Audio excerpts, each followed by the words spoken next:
Traveling the Vortex.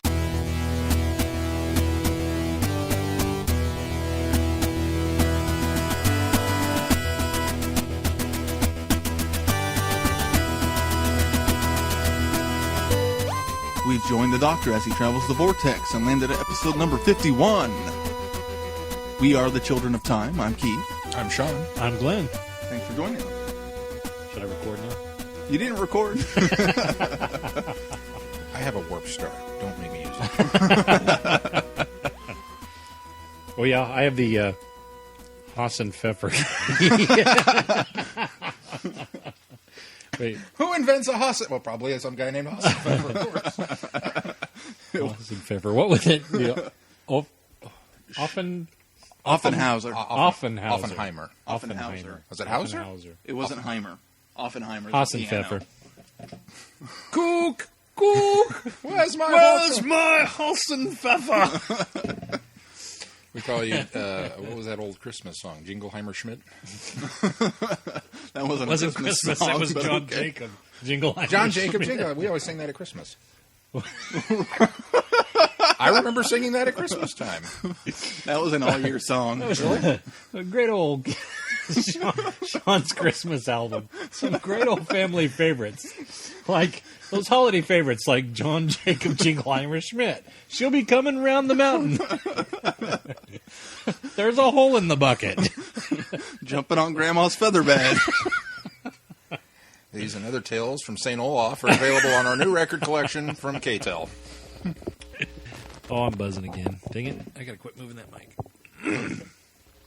All right. How was your guys' week? Good. I'm devastated. I just found out that a giant portion of my childhood Christmas birthday wasn't Christmas. How do you think I'm doing?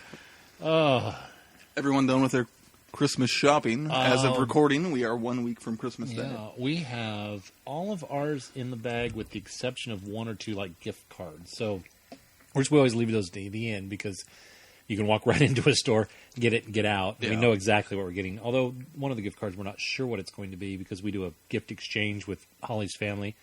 And we do one of those fun where you put, everybody gets a gift card, $30 gift card, $50 gift card, I don't remember what it is. Put it in a bag, and then you put the bags in the circle, and they're all identical, and you do the drawing. It's like White Elephant. Yeah, White Elephant, basically, with gift cards. Yeah, my dad's family does the same thing. Yeah. So, and we always get one that's like practical that you could use everywhere, and then we always try to get one that's a little unique, but it has to be one that you could still use in Kansas City because her sister and brother-in-law live in Kansas City. So we always try, or something that we know they would like if they came back here, like a place that they like to eat when they come to Topeka and whatnot. So we're still trying to figure out which the unique gift card is going to be. But that's it. That's all we've got. I only left. have 2 more gifts to pick up. I'm waiting for one to be delivered, and I'm done. I'm waiting on one to be delivered as well, which should have come in about 3 weeks ago. So I'm starting to panic just a little bit. I've already checked back with the store, and they said, occasionally our online ordering system goes down. We'll make sure that it gets out to you. And that was Monday last week, and I still haven't seen it. And it's like, it's only coming from Junction City, guys. It shouldn't be this difficult. So Yeah. Ruh-roh. Saturday, Sarah and I got all of my presents wrapped. And so now we have a massive pile under your presents to you? No. My presents She made him wrap his own presents. Well, I'm not going to go into past relationships, but I've had that done to me. So they were in my boxes, mom- so I didn't know what they were, but I was wrapping my own still, you stuff. shouldn't- So. My No, mom that's tricked my cool. cousin into wrapping her own present. Really? I don't know how. That's she just did. mean. I wrap all the presents that I buy for other people. That's just the way it goes. Even when Holly, Holly and I split them up, but because we buy them together. But We wrap together, and I wrap her stuff separately. oh yeah, I wrapped Sarah's stuff the night before. So. Right. So there you go. I told Mel the biggest problem that I had was you go out and you buy everything, and then it accumulates in the back of the closet so that nobody can get into it, and then you bring everything out, and you have that massive, I've got the Christmas tunes on, the tree's lit, and you wrap. And you wrap for however many hours it takes to get all of this stuff done. And it's done. And you're finally, I'm done. But you're not. Because then the next bag comes out of somewhere. And it's got the stocking stuffers and the this and the that. And it's like, really? We didn't wrap so-and-so's? That wasn't part of the mountain? That's what always seems to happen to us is we think we get through all of it. and then we find something 2 to 3 days later. Oh, we didn't wrap this. That's the- Which is why we try to get everything wrapped ahead, like weeks Yeah. ahead of time, so that when we do find them, we're not rushing to wrap them the last minute. Yeah. So. That's the part. Well, especially running from we've got 2 different households that we're dealing with, and so everything gets carted over here Right. from the wrapping paper standpoint, and there's this mass assembly line of tape and ribbons. And, I was here while you were wrapping. yeah, well, we did a lot of that. I missed out on valuable Rock Band. You did. time. We played a lot of Rock Band while you were over here wrapping gifts. And so, I don't mind that part of it. I actually enjoy the wrapping, even though everything I wrap has a tendency to look like a bowling ball. One year, I'm just going to give out bowling balls. People will be shocked because it'll be round and they'll open it up. And it'll There's actually one be over round. there I didn't have a box for, so it's just wrapped around the bag that it was in. A little bit like Homer. Ooh, pantyhose. Put that in the, but, yeah, so I get done with it, and then I get to that second wave of present wrapping, and then I despise it, and I don't want to do it anymore. So, Yeah, no, we did all ours last night. We've still got the kids' to wrap, but we're the coolest thing that. about tonight being 1 week before Christmas and discussing wrapping and everything like that is that we're sitting here underneath the not quite so watchful gaze of our tree topper. I'm making sure not to look away. I was just say I'm a little leery because I've got my back towards her. So Glenn, master craftsman that he is, if you remember correctly, back in the day, which was, I don't know, 3 weeks ago or something, when you were about 3 we weeks hinted ago. at. you were yelling at us well, about I was putting up a I was tree. chastising you guys because you didn't have a tree up in here, then and the we're very next we're week- planning on putting a tree up. In So here. he said, well, I'll make you the tree topper if you put the tree up. So we've had the tree up, and now it's even decorated. Yeah, it took a few weeks to get decorated, but Well, you guys were we- waiting to buy hooks. we had needed hooks. hooks. So all the ornaments were laid out. It's like, this is what someday will go on the tree. Might be next year. but Hopefully by Christmas. I was ready to dip into the, what are those called? Paper clips. Paper clips. Oh, I've Word done that just before. escaped me. If I knew we had paper clips, I would have just done it. They would have been dead. We'd been up. Are you anyway. kidding? I have a red swing line stapler. Of course, we have paper clips. But, so he got us our tree topper, and it's a weeping angel. He And made she- us He a made tree us topper. a tree topper. He did not go out and procure one. He Which you can find a picture Made on it. my Facebook wall. Now I can't take all And the I credit. tweeted it. I can't take all the credit. Where'd you find the cool instructions on how to do this? TARDIS Tara has this on her Reddit site. I think it's a Reddit. I don't remember which one it is, but you just Google it because it'll come up because hers is the big one, and I'll put a link in the show notes. But TARDIS Tara, who is with the Happiness Patrol. My mic went away again, and I didn't even touch anything. All right, I'm back. TARDIS Tara, who is she's Tara Wheeler. She's over at her Tara W, as they go by over on the Happiness Patrol.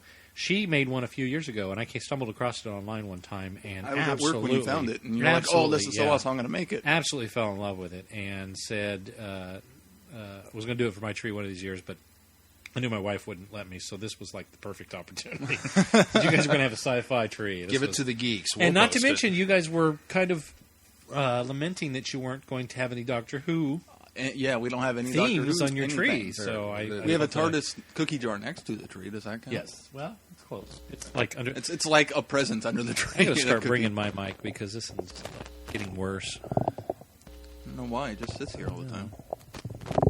I abuse it when you're at work. Sean does I funny grab it things by with the it. cord and swing it over my head and then smash it into things. Stupid Guitar Hero. So anyway, you guys must be bumping the table or something. I'm not touching the I'm table. not touching the table either. Maybe you're bumping Apologies the table. for the technical difficulties here. I'm, however, jumping up and down over in a corner of the apartment. So That that I might probably have could just something edit out later, but I'm not going to. to- Oh, Traveling the the- Christmas spirit. Traveling the vortex. We can be lazy.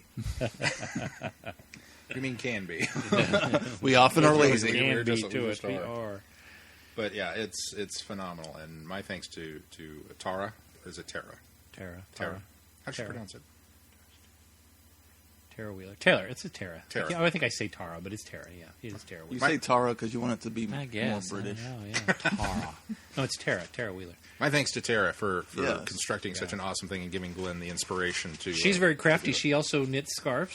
Really? She's a knitter, and she has done this tree topper before, and she built her own TARDIS that they have used several times at several sci-fi conventions, namely one of which is Gallifrey. So if she's there this year, then she may bring her TARDIS with her this year. So Very cool. And it's pretty nifty. I've never seen it in person, but I've seen it in pictures, and it looks really, really cool. It's really well done. Speaking of scarves, I almost have your woman, Sarah, talked into a business venture, which I will act as manager, and she will do all the real work, knitting custom Doctor Who scarves for folk, because I continue to get comments on mine every time I'm out, and I was just telling her, it's like, we should just make these. You should just make them and charge, yarn plus labor. And at the rate she's going with Mel's, that's going to be a lot of labor. I didn't say it was cheap. These are custom. These are custom now. These are Custom-made handmade custom items. You expect to pay a little more of a premium on those. But I told her, I said, we need to do this. And then I went out, and a guy stopped me. Where'd you get that scarf? That is the coolest thing ever. Is that alpaca? What do you... It's like, dude, it's the cheap yarn from I have a friend that made it. Oh, well, we knew that. So I've got Sarah talked into maybe taking over that. And I texted her right away. I was like, see? Told you. Just got stopped again.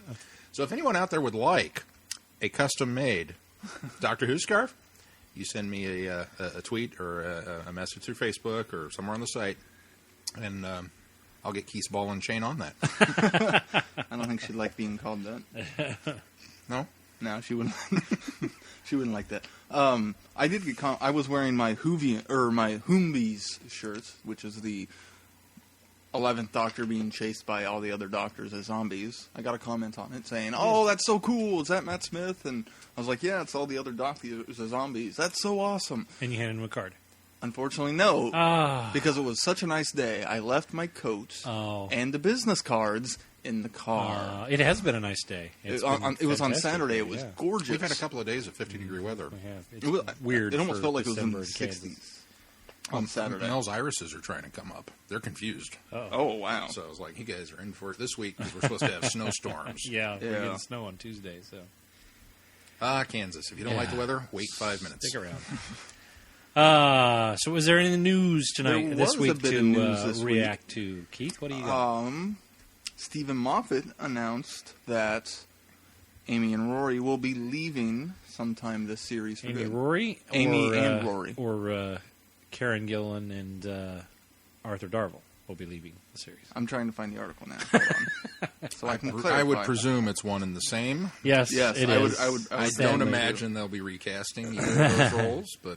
I think if I remember right, he said that they would be playing a limited role in Series 11. But Series 11? No, that's not right. Series 7? Series 7. Back that off a few years. Series 7. 7-Eleven.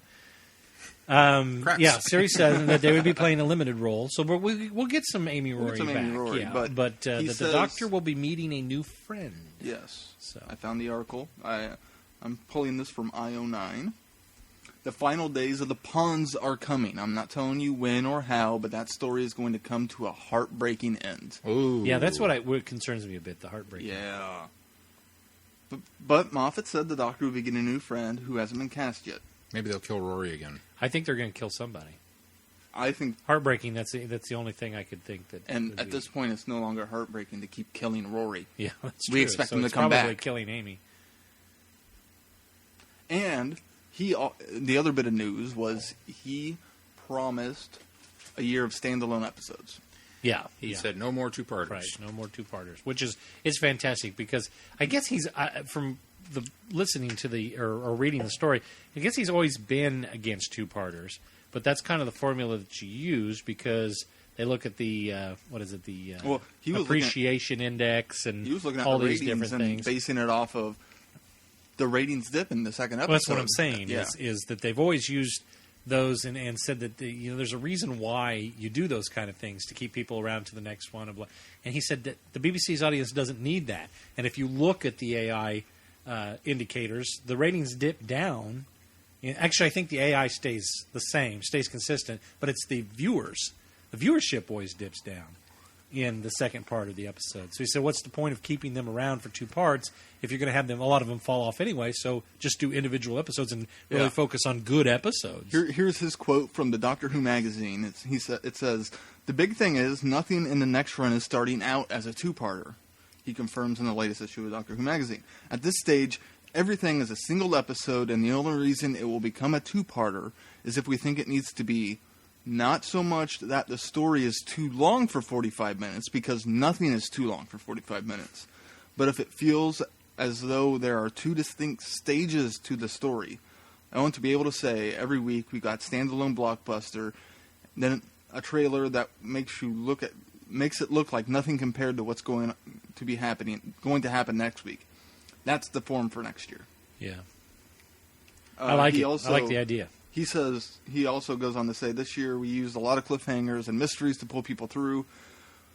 But then I remember the moment at the end of A Good Man Goes to War, when we put up the title, Let's Kill Hitler. That was so excited. I'm thinking, can we do that every week?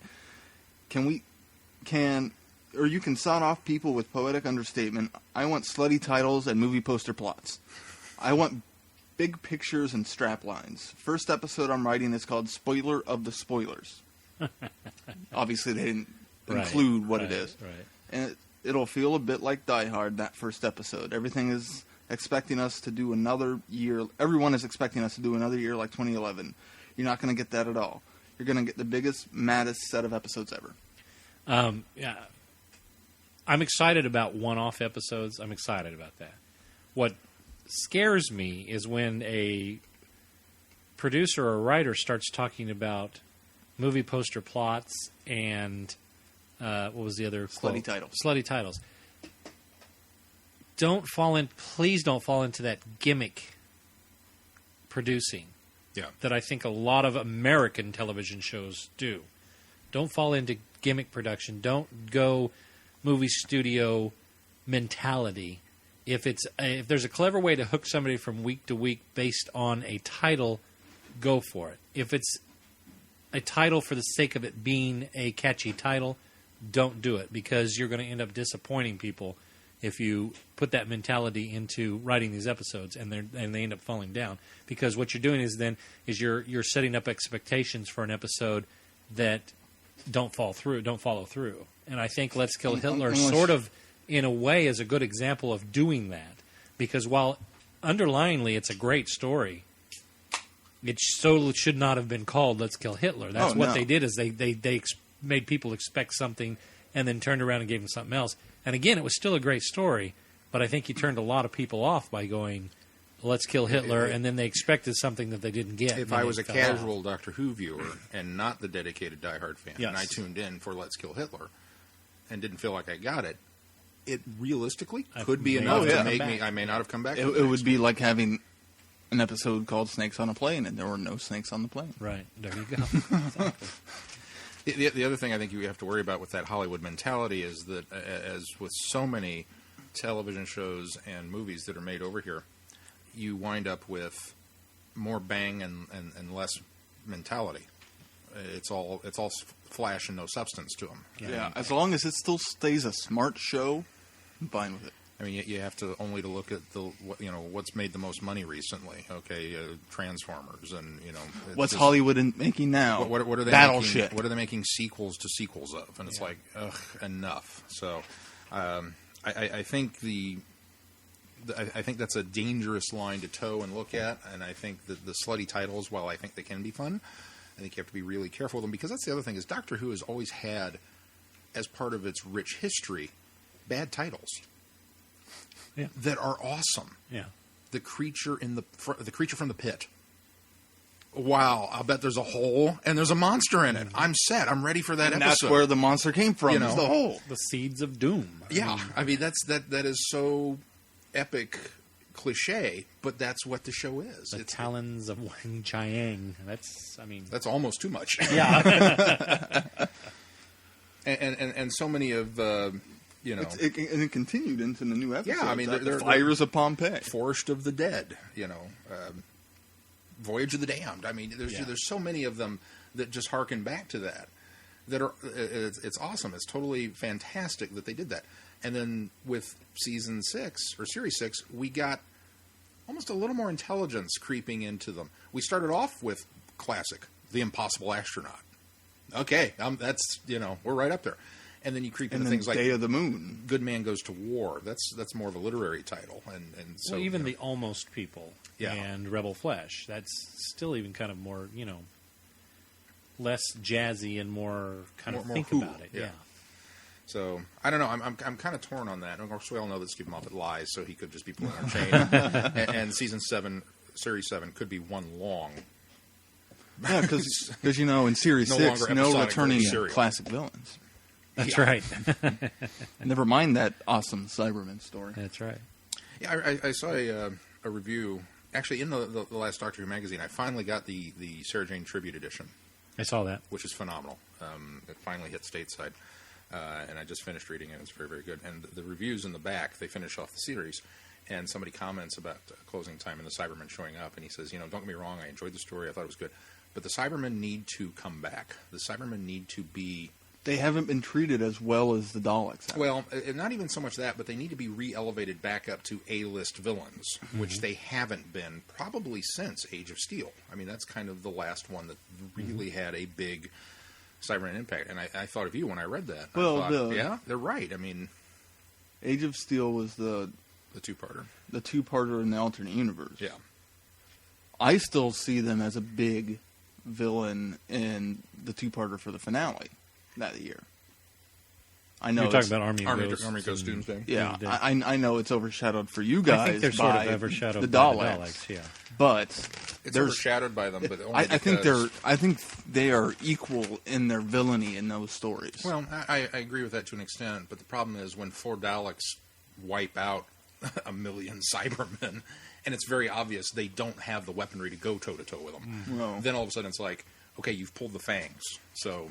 Yeah. They need to get their fangs back, yeah. I don't know, we'll discuss that more when we get around to our Cyberman Archive 2. Yay! Maybe that'll come and maybe we can get that done before the next Doctor, which is a Cyberman story. Not happening, Keith. Wait, the next Doctor is a Cyberman story? Yeah. How do you know that? The trailer at the end of these. Oh, that's true. And the DVD case has a Cyberman on it. That's true. One thing I have to throw out real quick. An immense debt of gratitude to all of the folks who joined us on Friday Night Who this week. Glenn, We had a great turnout. Crowd. We had a great turnout, and there were a lot of people that showed up, a lot of new people, and everything. It was just a fantastic atmosphere, and it was a great episode, and there was a lot of silence for good chunks of it because the story is just so good. We got to the end, and Keith tweeted something that made me interior just cringe because I was waiting for the barrage of responses, and they didn't come. What did I tweet? I'm not going to tell you, but I just want to let I got to keep the mystery. So I'm letting everybody know. Thank you so much for keeping this mystery because we still have the specials to go with this young man, and we don't want to spoil what's coming. And I can imagine what he tweeted. It's so much of a don't go searching for the internet now. Stop it. I'm looking at my tweet stream. You don't need to look at your tweet streams. I want to know what... You don't need to know. Leave it alone. I told you, stay away from it. Close it down. I did. Okay. Was it my Cybermen? I can't wait for the next Doctor. I'm not going to tell you. I just want to thank everybody for responding by being quiet. By not responding? By not responding. And keeping that little bit of mystery. Because we've still got the specials to go. And unfortunately, with Christmas and Big Finish and all these other things coming up, it's going to be... What's this Big Finish you talk of? The Big Finish at the end of the year. What? We're having a Big Finish at the end of the year? Yeah. Sweet. Although technically we'll be recording it the first of the year. Well, that's true. Good first of the year. But It'll be our Big Finish. It's the one mystery of the new series left that he doesn't know about, and I'm hoping to keep it that way. So thank you very much to everybody for playing along with that. What do we have for feedback this week, Keith? Feedback. Was there any other news that anybody want to talk about? That was pretty the big much it, news, yeah. Amy and Rory leaving. And then the standalone stuff. And no two-parters. Which is interesting, because didn't Moffat say that he was a big fan of cliffhangers? That he loved... Go back to original Who and look, and there was cliffhanger every week because it was a 4-part serial or something? Yeah, Isn't he he did. the one that say that? I'm sure you're right. So now this leads credence to my theory that he's Moffat lying lies. to us. Because if he loves cliffhangers, but there are no two-parters, maybe they're all three-parters. Maybe he's going old school. Maybe they're all cliffhangers. And they're all 4-parters, or they're all cliffhangers. Every week there'll because be you still could have Standalone a episode. standalone episode that wraps up and then cliffhangs at the end into the next episode. So, could do that. Yeah. Our first bit of feedback comes from first-time writer Ian. Hi, Ian. Ian says, comment question. With regard to Did he really say that, or are you just reading it? It's in there. With regard to the pronunciation of Dalek, Yeah. Yeah, I know. there is no R in Dalek, as you pointed out. The sound of the south of England has what is called a long A sound. The north has a short A sound. Although I live in the north, I use both. I use a long A in Dalek and Master, but a short A in Bath and Blaster. So he says Master. So instead of Master. Being that Tom Baker was my first experience with Doctor Who, anybody know where he's from? Liverpool, right? That's north of I think England. Baker is from. He and Sarah Liverpool. Jane were both from or Elizabeth Sladen were both from Liverpool. I think So that's right, that's yeah. considered north, right? Mhm, sure, I guess. Lots of planets have a north. So, am I remembering then correctly that he would be saying it with a slight ah in Dalek, maybe throwing that R sound in there? Well, I think that's what he is referring to. Is that perhaps that the reason why the R sticks in our mind. Sean's is- mind. Well, Sean's mind. Well, mine too. Even when I was I a don't kid, hear I it. used to hear a Dalek when I was a kid. But yeah, I think the reason it sticks in our minds is because of the slight difference in the way that it's pronounced in the UK or parts of the UK to be the long A Dalek. I don't know. Maybe that's. I think that's where he's coming from. I is think that's that interesting can linguistic. see where somebody from outside of the region might hear or might get that slight change. But I just like putting R's in things. Again. yeah, Sean actually he says Darlak, and it's very Midwest or Midwest/Southern American, so it has nothing to do with the way you guys are Yeah, it's pronouncing a little it. bit But thank twangy. you so much. Yeah, thanks for Them making your Daleks. first bit of feedback the opportunity to call me out on something. That's, I don't think he was calling you out. He's because a he pointed true out that I'm you recognize teasing. there's no I'm R. teasing. Yeah. That means he's a true listener. He's a true He can listener. call Sean out on stuff. that's the next set of achievements that'll come out. Cringe when we got it wrong, and then fixed Sean.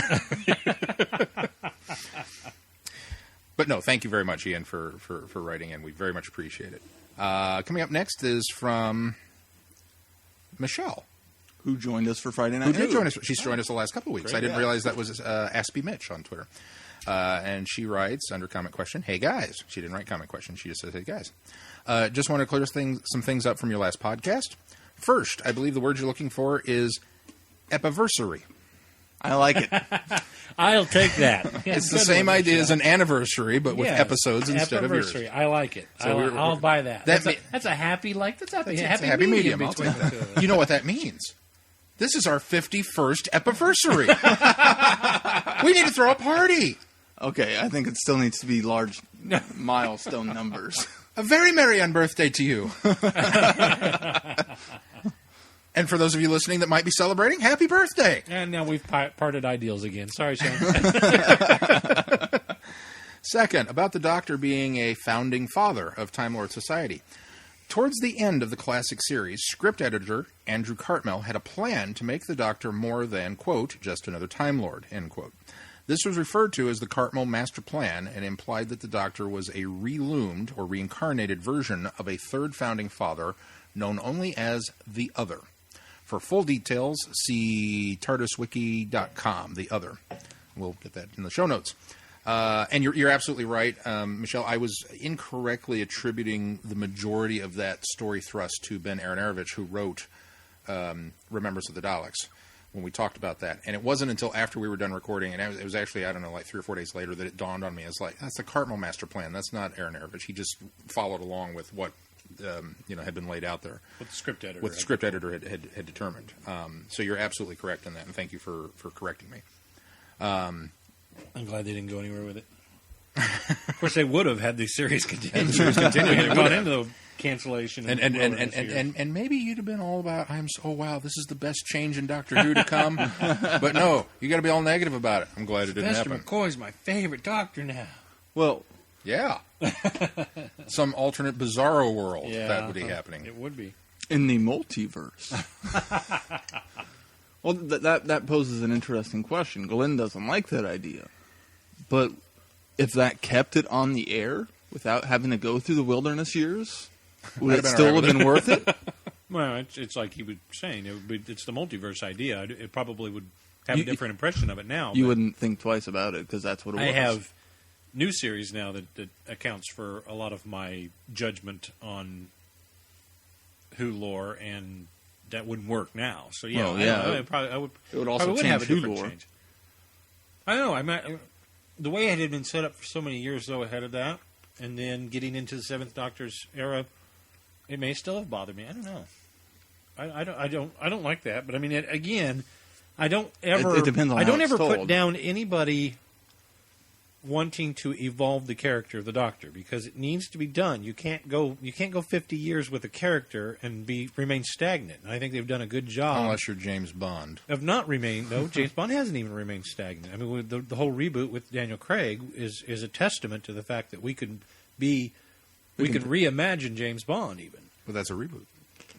Well, That doesn't that's evolve true. the original character. That starts over with a new set of ideals The for thing the character. is, with a Doctor who can live, at least 900 years, And it's who easy can to keep the consistency regenerates. going. But when you've got a Cold War era spy who's now running around in modern day, that doesn't work. So, and I think they rebooted the character, or not rebooted. I think they evolved the character, especially through the Dalton and Brosnan years as well. I thought think you went back to that was a much different James Bond than. Well, Dalton than, was a bit more snarky Connery and sarcastic, yeah, exactly. wasn't I mean, He was a little more rough and tumble. yeah, rough and tumble, not really. he? Okay, which Brosnan one of- was more snarky. Brosnan was a bit more comedic, I guess. Not not comedic, comedic. not comedic, but snarky and sarcasm. No. We'll talk more about Bond Gave in you our, moments to laugh. in our new Bond podcast that's coming out. Traveling to 007. That doesn't work. No, it No, doesn't. that was, never do that again. Oh. actually. Fail. Thirdly, Michelle says, getting back to her email, in Resurrection of the Daleks, Davros may have already created an antidote to the Movellan virus, which he administered to himself before escaping the prison ship. Oh, hope this helps. Good, Michelle. Good. That's a Very good good. retcon. That is a very good retcon. That and maybe like as I soon like But that. then why did I the foam like come out that. of his ears? Well, Why did he I think foam? maybe it was still affecting his Dalek-y systems, Right. his life support chair and whatnot. Yeah, And made maybe foam that come was out of an his mouth. unexpected side effect, and that's why he's screaming, "I am not Dalek," because he's already given himself the antidote just in case anyway. right. I can buy that. That's a very Davros Yeah, I thing like to do. that. That's a That's forward-thinking good. Davros. I like so that. Yep. I'll buy that. hope this helps, Michelle. It does. It does. I think so. And thank you for writing in. It's our Yeah, first time absolutely. writing in. And we're so glad that you enjoyed Friday Night Who with us and that you came back. And she's joined us 2 weeks. And now she's joined us Terrific. for feedbacking. And So- hopefully she Did can... I miss her last week? How come I missed her? Yeah, she was there last week, too. Was she? Oh, Kim? I was I there. want to say she was. You were just over in the corner being unattentive. Was I? Yeah. I was on, though. I was tweeting one. You were tweeting. Oh, okay. Sparingly. Sparingly. You were kind of a grumpy bear. I was? Yeah. No, I don't remember being grumpy that night. When aren't you grumpy? I am never grumpy. Our next bit... And for those of you that don't have it, you can check that one off. Ding! All right. This next bit is, we've got all kinds of new writers this week. This is fantastic. Chris has actually written in before. Oh, has he? Okay. Well, Chris, thanks for writing again. Chris's Twitter handle is PerezCM81, so if you want to follow him on Twitter. Chris writes, "Hey guys, I know I'm a bit late. I know I'm a bit late on, but I've only written in one other time." Thanks answer that, didn't he? "But I just wanted to say happy belated 50th. I really appreciate your outbursts and shoutings due to the boring nature of my job. I tend to nod off at my cubicle. I've got a couple of things I'd like to mention from many shows past. First, nerds do like classical music and orchestral music. But take Mark down. Yeah. I have a lot of London Symphony Orchestra, John Williams, Beethoven, I just said Beethoven, Bach, and Dr. Who music. Let me back up. I'm going to do that whole line again. I have a lot of Beethoven? London Symphony Orchestra, John Williams, Beethoven. Oh, I did it again. Bach and Dr. Who music. It calms We're now the traveling grumpy. the vortex with Bill and Ted. Here's why I listen to it. It calms the grumpy bear in me.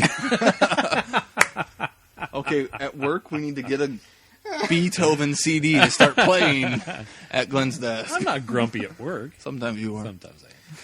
All right. Anyway, he goes on to say, I'm going to write in with feedback next week and make Glenn read it just so it comes out so crates. Second, I'm an Apple user. Old news. I know. That's not an iPod. Third, exclusives bite. Yay! I've got an Xbox 360 and would love to play the new Who game. Well, that's it for now, and I hope I can write in more often and be a cool regular. Cheers, Chris from Wisconsin. By the way, I don't know Holly from Wisconsin. I'm near Milwaukee.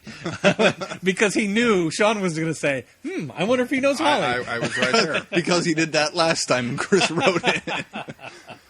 Well, Chris, since you're an Apple user, I do remember Chris writing last time. you might be able to play it on your Mac if you are a full-on Apple user. I don't remember, but I know it's going to be PC. It might be Mac too. I didn't see Mac. Oh, the game. It is being released on PC. It is being released on PC. I didn't see Mac. Who wants to play a video game on their computer, though? Oh, my friend does all the time.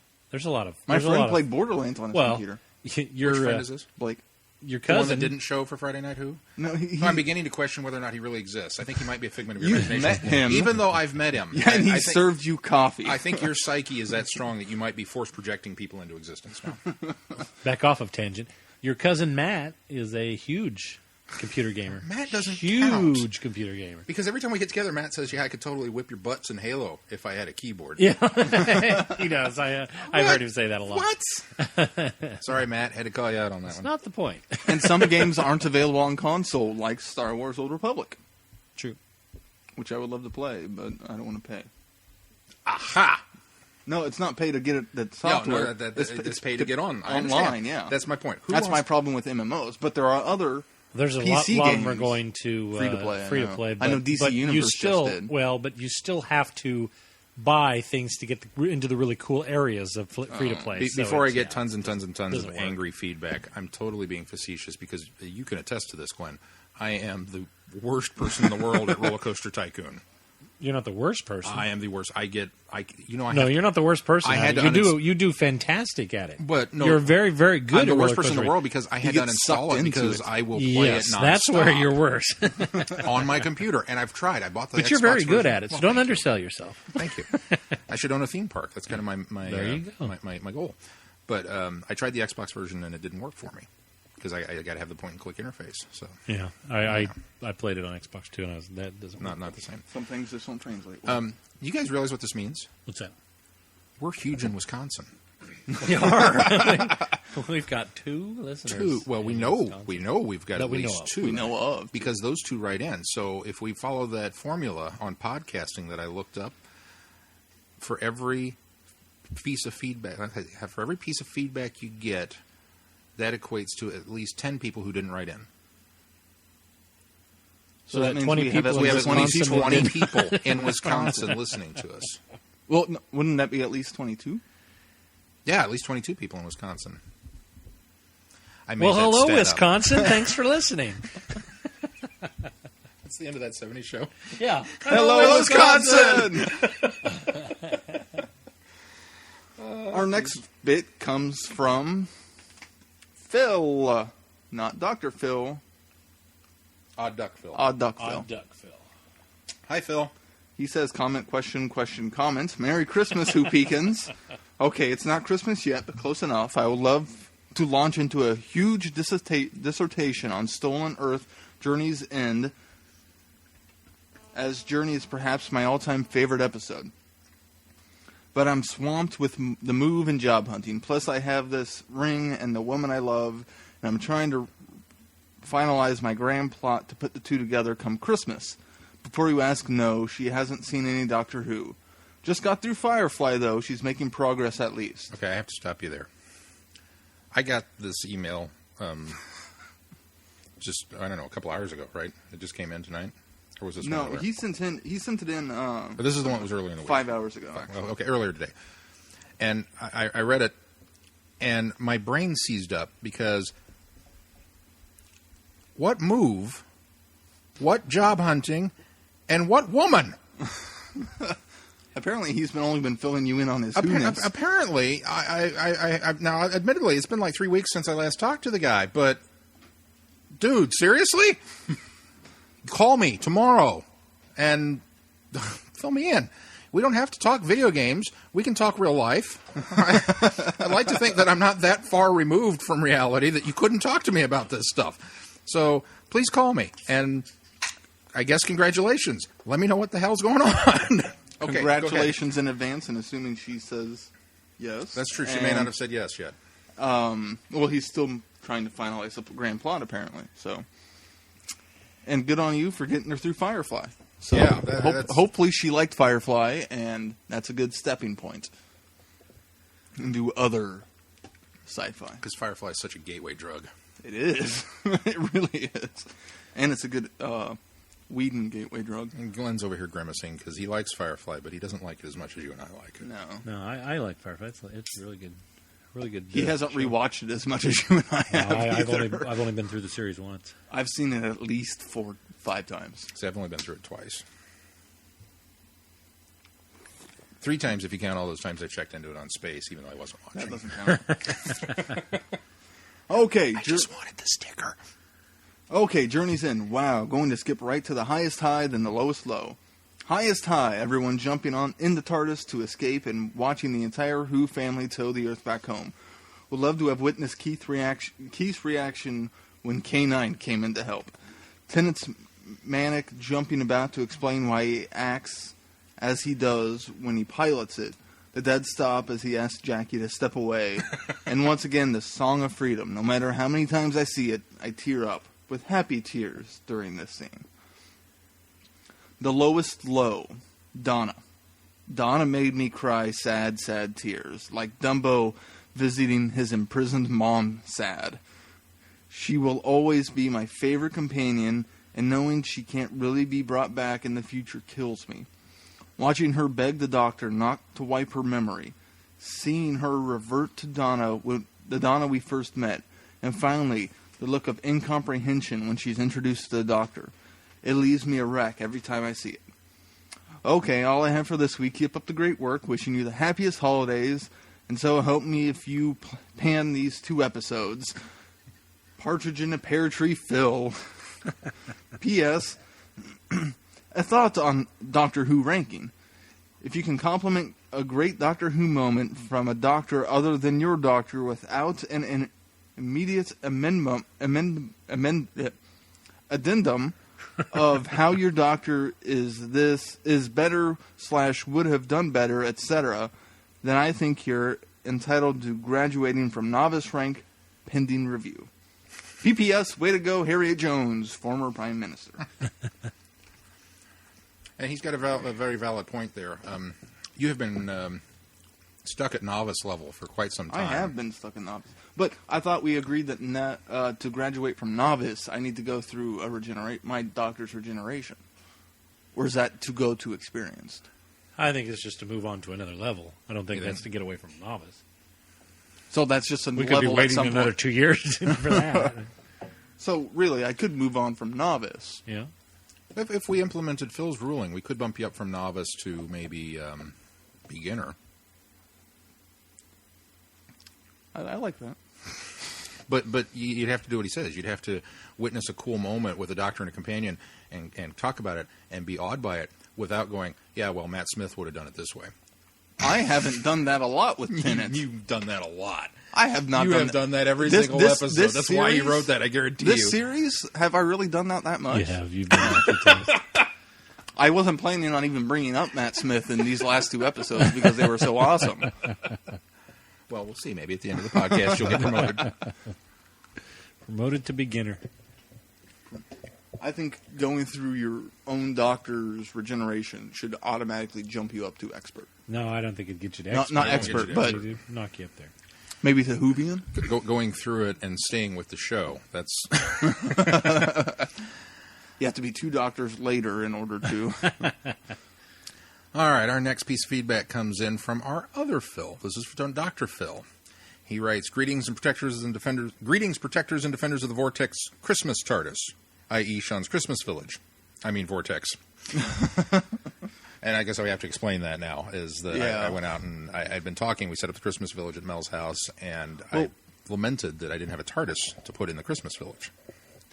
And Keith, being Keith, said, no, you just need to go get the wind-up toy. And I'm like, what? He said, there's a wind-up TARDIS, and it'll work fine. It's the perfect size for it and everything. And I freely admit, I dismissed it out of hand because in my head I'm thinking there's a tiny little knob off on one side that winds up, and then it does whatever it's going to do. Or worse, a big key that you put. That's what I pictured in a wind-up TARDIS. But can you just put the key to the back, and especially considering where you put it, and you never see it? There's no key. But I was saying if there was. If there was. It's still not the same. You're just knowing that it's there. It's just... Yeah. So we went to Lawrence this weekend and stopped at the Hastings there, and Hastings had the wind-up TARDIS, which has got wheels on the bottom, and it's one of those you pull back and let go, and it zips and spins erratically in circles and does all kinds of TARDIS-y things. Gotcha. And it was $10. And I looked at it and thought, that's about the right size.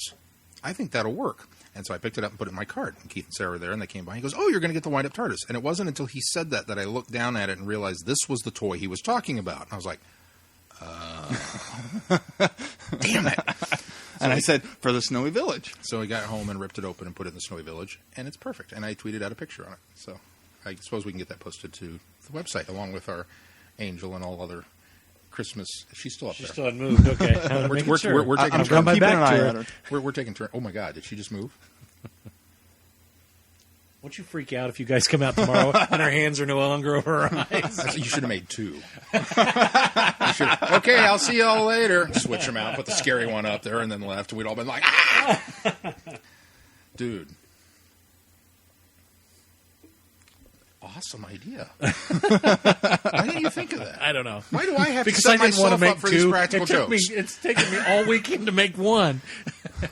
Jeez Louise. Anyway, so we'll get pictures of that posted, and Phil's commenting on my TARDIS, which I enjoyed. Trying to keep it brief. I wish I could.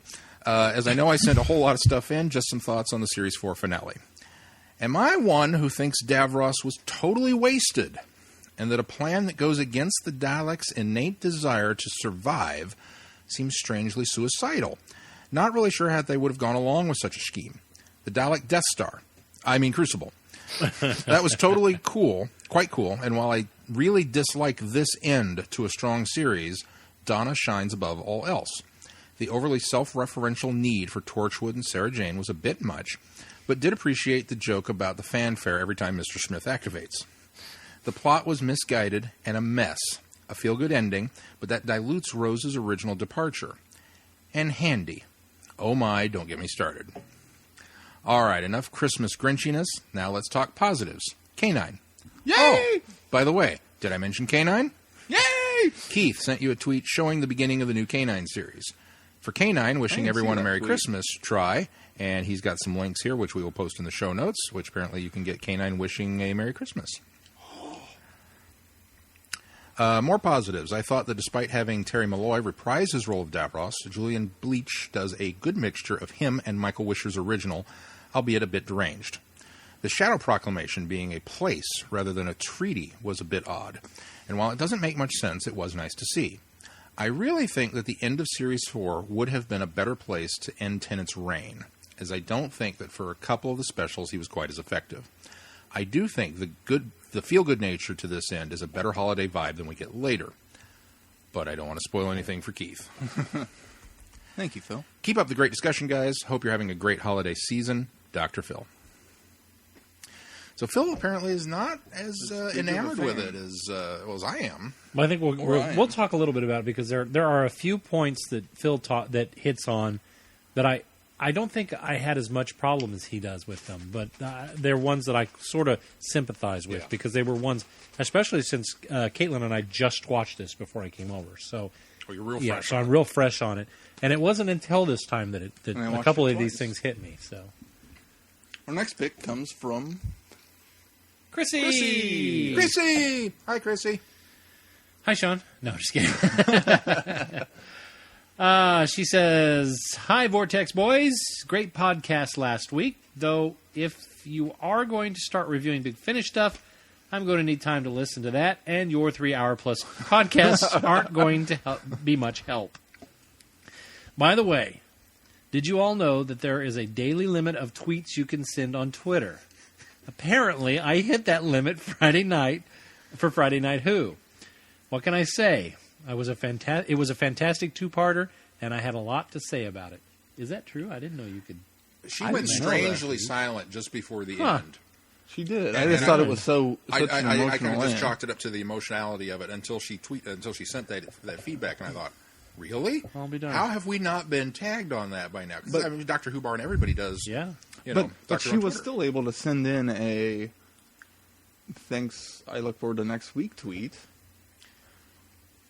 At the end of the Maybe that show. was after it rolled over midnight in her area. I don't know. Maybe. Oh yeah, she isn't. Because out. technically she's. But we an would hour have started. ahead. We would have been 15 minutes into the second episode by the Yeah. time she would have hit an hour I don't know. I or can't. midnight.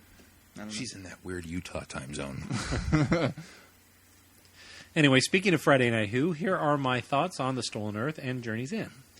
The entire thing is fantastic. It's a nice way to wrap up the RTD era of Doctor Who. They bring in the major companions and even a few not so major. Harriet Jones, did not see her coming at all.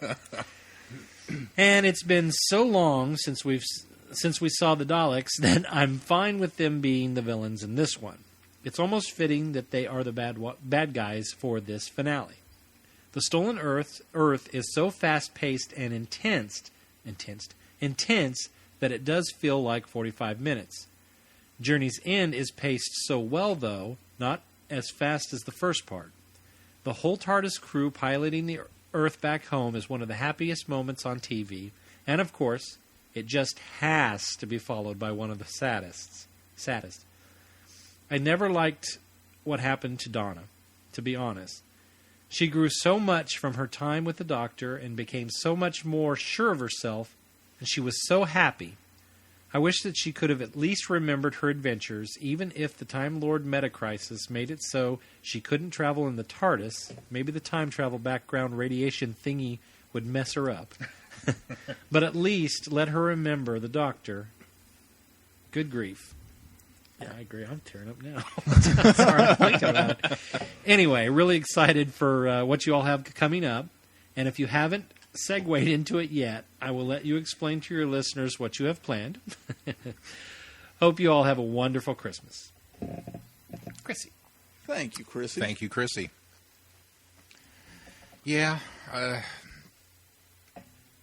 the happy part of me wants to find a way to fix Donna's story. The writer in me goes, that's the only way it could end.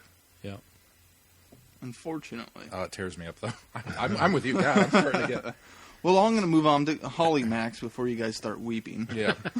Put your hands over your eyes, Glenn, quick. She says, "Hey guys, great 50th episode. Yes, I know my congratulations email was on the short side.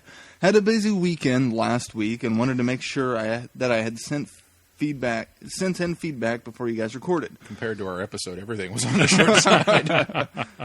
No fear, I'm back to my longer email this week. Yay. And my apologies to whoever gets to read this. Love the gamer achievements on the website. On to my thoughts on the season 4 2-part finale. The Stolen Earth. Very nice to see Martha and Torchwood crew along with Sarah Jane seeing what's going on. The Daleks are back and it's not looking good. The scenes with the Shadow Proclamation and Donna helping the Doctor solve why the planets are being stolen are a little tense. Davros alive and well with Dalek Khan. What are they? Half Dalek, half Rolex? Loved Wilf's idea of using the paint gun to try to slow down the Dalek, and Rose saving both him and Sylvia. Former Prime Minister Harriet Jones in charge of the subwave network to get in touch with the Doctor. Jack, don't flirt with Sarah Jane. Jack, with the help from Martha, fixes his Vortex manipulator while Ianto and Gwen have to face down some Daleks. The Doctor and Rose almost reunited, and the Doctor getting partially zapped by the Dalek ray. When I first saw this, I couldn't believe it. The Doctor can't be dead, not after all this. Donna being confused as to what's going on while Jack and Rose know what it's about to happen. The Journey's End. Mickey and Jackie saving Sarah Jane from the Daleks. I was dancing up and down when this happened the first time I saw it. Those Smiths need to stay together. Way to go, Tosh, on the time lock to save Ianto and Gwen. Nice use of the Doctor's cut-off hand to help repair him and not have him regenerate. in the Dalek Crucible, is it actually Davros and the Daleks that locked on it inside the TARDIS, or was it the TARDIS? Rose still not knowing the truth that Jack can't die. We now have the human Doctor and Donna in a human Time Lord meta crisis. Martha heads off to Germany with the Osterhagen key. Osterhagen. I was right. You said Hausen. Oh, you're right. Aha! Osterhagen key. I wasn't right either. Yeah. Osterhagen. It's like that ice cream. Haagen-Dazs? Oh, it's not Osterhagen. Well, don't be silly. The Haagen-Dazs key just sounds ridiculous. Nobody'd be scared of that. Is it Chunky Monkey? Well, that's Ben and Jerry's. I don't know these things, okay? You should know by now. I say things. I don't know what I'm talking about. This is the time where I really wish that they would have provided English subtitles for what was being said in German. Now, if Martha would have landed in Spain, not a problem. I still wouldn't have known. The Daleks are really getting painted into a corner with the threat of the Osterhagen key and the Warp Star. Loved how the human Doctor and Donna wreak havoc with the Daleks. It was a nice twist that Dalek Khan was behind this to get rid of the Daleks. The TARDIS taking the Earth back home, and quite a few of the companions helping the Doctor pilot the TARDIS was very cool. Loved how Donna finally got her hug from Jack. Once the Earth was returned, it was one last trip to Bad Wolf Bay to say goodbye. Rose gets her Doctor after all, not quite the one she wanted, but they can probably live happily ever after. Donna, man, I wish her ending was more happier. She grew so much and did so much good while traveling with the Doctor, and now she won't be able to remember that and know that she is something special. Loved how the Doctor even told Sylvia that she should tell her that every now and again, even with her memory being erased. Really wished... lost my place. Really wish that they could have done something similar to the Fob Watch like they did in Family of Blood, Human Nature. Loved Wilf showing concern for the Doctor and say he's going to be on the lookout for him. Bernard Cribbins is so fantastic as Wilf. I know I said it in one of my previous emails, and I'll say it again. I really do hope they find a way to bring him in for an episode with Matt Smith. Okay, enough of my rambling. Looking forward to hearing your thoughts on these episodes. Holly from Wisconsin. Thank you, Holly. Thank you, Holly. She brings up a lot of good points. The Fob And Watch. Holly, my apologies. When I was talking about how short your email was last week, it sounded like I was chastising you for just popping in with a quick one, but I thank you so much for the shout-out on our 50th. And I know that's what that intended to be, so thank you so much. And we understand the fact of having time, and you definitely made it up for this week. Yes, you did, which is terrific, and we can tell you enjoyed this episode. Fob Watch. Yeah, I like that. That would have been clever. But... And a nice revisit to something that we had visited this season, or this in Tennant's tenure. I mean, aside from the fact that it's used for Time Lords to make them human. Yeah, but she was part Time Lord, I guess. Well, that's just it. She had taken so much of his mind that couldn't you have used and locked that part of her away in the Fob Watch, like you do the Time Lord's essence, and make her back to be just human and be Donna, Donna. Yeah. But I guess in my mind, I think that she wouldn't remember the Doctor still. That's true, because the Fob Watch would make you same yeah, effect. so it's the same thing of her wiping her memories, I suppose. Yeah. I don't know. It's still the same issue. It's yeah. It would have been not a cool, to mention if cool throwback. If she had the Fob Watch and then opened it. Well, I don't think the Doctor would have left it. He'd have kept Oh no, that's true. He probably would have gone to the McGann's old console room and put it in one of those mini cabinets. Yeah, that's true. He would have gone to the TARDIS's room of requirement. Yes, as long as it didn't get jettisoned. Right. Well, that would have been later. So let's move on to our reviews of The Stolen Earth and Journey's End. Earth's greatest heroes assemble to fight the new Dalek Empire, but a fearsome old enemy waits in the shadows. Journey's End, as Davros and the Dalek threaten the entire universe. The Doctor's companions join forces, but the prophecy declares that one of them will die.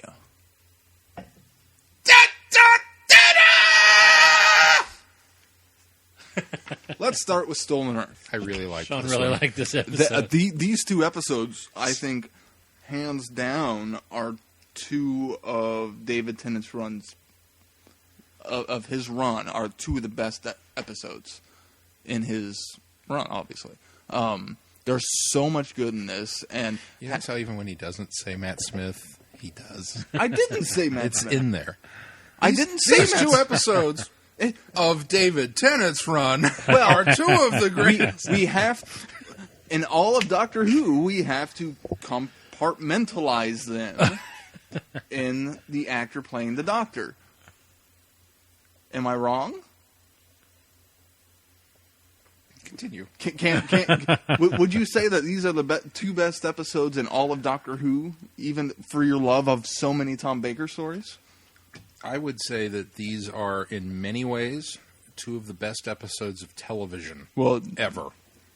One of the things I loved so much about this is having watched Sarah Jane Season 1 and the 2 series of Torchwood.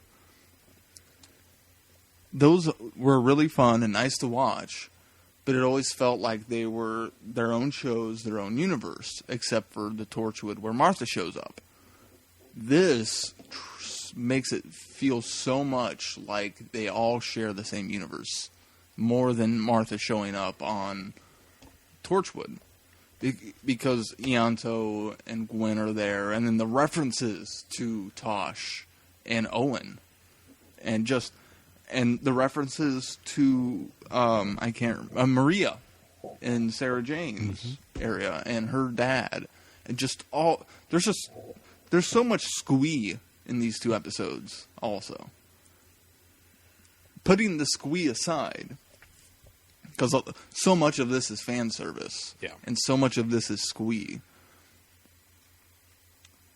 This is actually, although I'm torn on the actual overall story of the two episodes. While it's an actual Davros plan that makes some sense and would actually do something compared to what I've seen, which I've seen all of Davros now, right? Yeah. So, in the beginning, he was a great mastermind. Now, later on, he just kind of became weak. Yeah. This, he returned to that mastermind. And the only question I had about it is, well, if the Daleks are the only race in the universe, which is what they've been striving for, what are they going to do then? Who are they going to fight? Who are they going to exterminate? They don't have emotions anymore, so it's a great plan and a great way to execute the plan, but then it falls down in the fact of, well, what next? And then that's a lot of villains. They don't think about what next after their plan comes to fruition. Like the Sontarans actually winning the war with the Routons. What would they do then? They don't know anything but war. Villains are always short-sighted in Doctor Who, which in James Bond, in anything. So It brings up that great scene from Megamind where he wins, and then now what? and they explore that, which I thought everything gets kind of boring and stagnant. Yeah, I thought that was a really great slant on that story. But. So and that always bothers me in every story. I think, oh, that's a brilliant plan. What if it doesn't get interrupted? Well, what would happen? I mean, but I actually thought this was a good use of Davros, and I love the fact that they were all being manipulated by Dalek Khan. And, he was creepy. Yeah, he was so creepy. Not just the voice, just seeing him. He had of all the creepy Dalek interiors, Dalek Khan just laid out there exposed, and it's like they couldn't get him a new casing. Wouldn't get him a new casing. He wouldn't allow a new casing. I don't know. Just I think that's the impression I got. And he's just kind of all hanging out. Well, not to mention it's not just Dalek Khan's what would be his normal body. There's also this organic material up around the side of the casing that I don't think we saw when Dalek in the first Dalek episode of the new series. Yeah. When it opened, I don't think we saw all of that organic material up around there. He's like That's a fungus. little- He's kind of been spreading it's a out. little creepy. Yeah. It is creepy. And I love all the Time War talk once the Doctor and Davros meet up. Boy, there's so much name dropping going on in there. Yeah, I thought you died in... Well, Your ship flew into the jaw of the Nightmare Child. yeah, and then What is that story? Yeah. That Dalek Khan somehow, even though the Time War is time-locked, somehow flew in there and saved Davros. And then got out. And got Yeah. out, all in order to bring about this race, or in order to bring about the end of the Daleks. I thought was really clever and really brilliant, and a great way to set up for, since I'm watching these out of order, it's a great way to set up for later with Victory of the Daleks, I thought.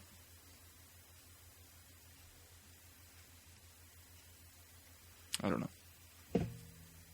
Sean doesn't agree. I don't want to attribute anything great to Victory of the Daleks. But... Glenn? I love these two episodes. I can't undersell them in any way. It's, again, total fan service from beginning to end. All the great moments from the fact that, when they all start showing up on the monitors and you find out that it's Harriet that's Bringing them together. Although part of me, through watching those two episodes, it wasn't right for me until they were. I mean, they were all in their own areas, in their own. Sarah Jane's in her attic. Martha's at Torchwood, or Martha's at Unit. Captain Jack's at Torchwood. Those all, they're where they're supposed to be and interacting with each other. Rose is with Wilfs, who doesn't have a webcam because she says they're naughty. I'm going to get to Rose in a little bit, but maybe it was just I want those all to literally be standing next to each other so much that once they did, that's when it felt right. That once they were all there, everything felt right with the world, in a way. Yeah. Go ahead. Sorry. That's all right. No, and Harriet showing her thing, former Prime Minister. I mean, it was so in character with Harriet. And even Daleks, we know. Yeah, we know who you are. The nice thing about that is that she still maintains her integrity. She doesn't. She has no remorse for what she did, but on the flip side of that, she's also the one that brings that devises the plan to bring the Doctor, to get the Doctor to where they're at, and it's like she's redeemed in both ways. That she stood by her principles, and she would, if she had to do it the way she did it, she'd have done it again because she still stood by what she did, because she knew there'd be a day where the Doctor wouldn't be there.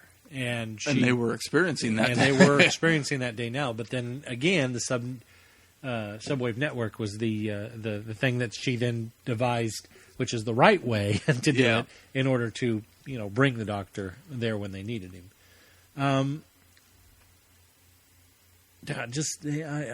There's so much good with this. Martha is tremendous, and the whole flaunting or teasing us with this Hossenfeffer key. Hossenhogger. With this old Hossenhogger key. Just mentioning it, not telling us what it is, really playing with her, and Jack not even knowing what it was. The mystery of this whole thing is just incredible. The fact that Jack knew about the... Project Indigo. Right, and he was concerned for her because he knew that without a base code. No, it wasn't even the base code he was worried about. Without the, he was worried about the fact that without coordinates, that she'd just be scattered, atoms, and wouldn't materialize. He honestly thought she was dead. Yeah, and he wouldn't. And I like that. I like how they played that. Well, Martha Jones is out. It was just he was so ready. And you know that's not going to be the case, but you still have that in the back of your mind. Wow, what's We're seeing all wow, these if people Jack, together who's again. experienced with jumping, teleporting, and whatnot. That's a little. That was kind of scary. And out of everyone's reactions to hearing "exterminate," Sarah Jane's was the hardest to watch. Yeah. And then when she actually comes face to face with Davros again, I love that moment when he says, you were there from the beginning. Yeah. You were there in the beginning when You were there with on my Skaro. creations. That was that was incredible. What a moment too for Doctor Who. I mean, just this is Davros's end as far as we know it from now. yeah, She was there for the beginning. She was there for the end. That was it was incredible. Even though the Doctor was there both. I mean, it's a different incarnation of the Doctor. Yeah. This is our Sarah Jane. This is the same Sarah Jane that was there in the beginning.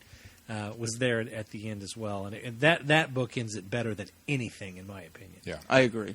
I would definitely agree. I love the fact that Rose does not know the effect that Jack what she did had on Jack. She doesn't know that. Just as far as she knows, Captain Jack survived the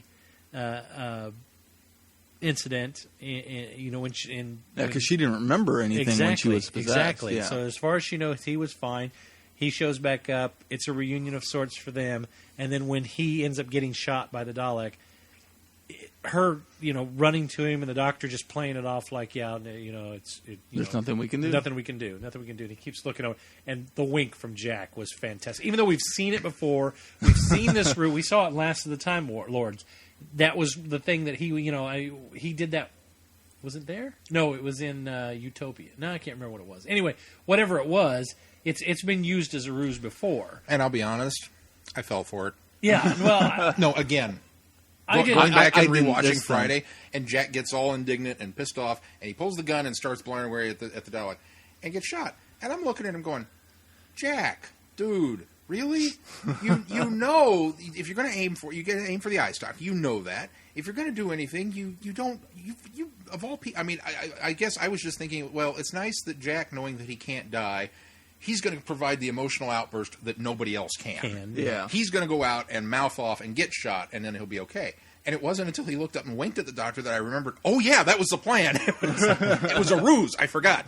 I saw it as a ruse. I saw it as a ruse from the beginning, but I love it. It's that moment that has to happen. And it's so Jack. Yeah. It's completely in character. I mean, I can sit here and talk about the things that I think everybody love about it. I think one of the things that bothered me on this viewing, and I think this is especially coming off of seeing so many Davros stories right together, is that, first of all, this is the best incarnation of Davros ever. The makeup's fantastic. He looks great. His He's got the acting- silver gauntlet glove again, which I'd forgotten, and uses the electricity thing that he does in Well, it makes Resurrect sense that he or would have the gauntlet Revelation. since he lost his hand. Yes, You know. absolutely, yeah. It's very well. So I love the fact that they have that, and you I mean, it's clearly silver, and it's something. It doesn't quite explain why he was in the bubble-headed emperor shell in.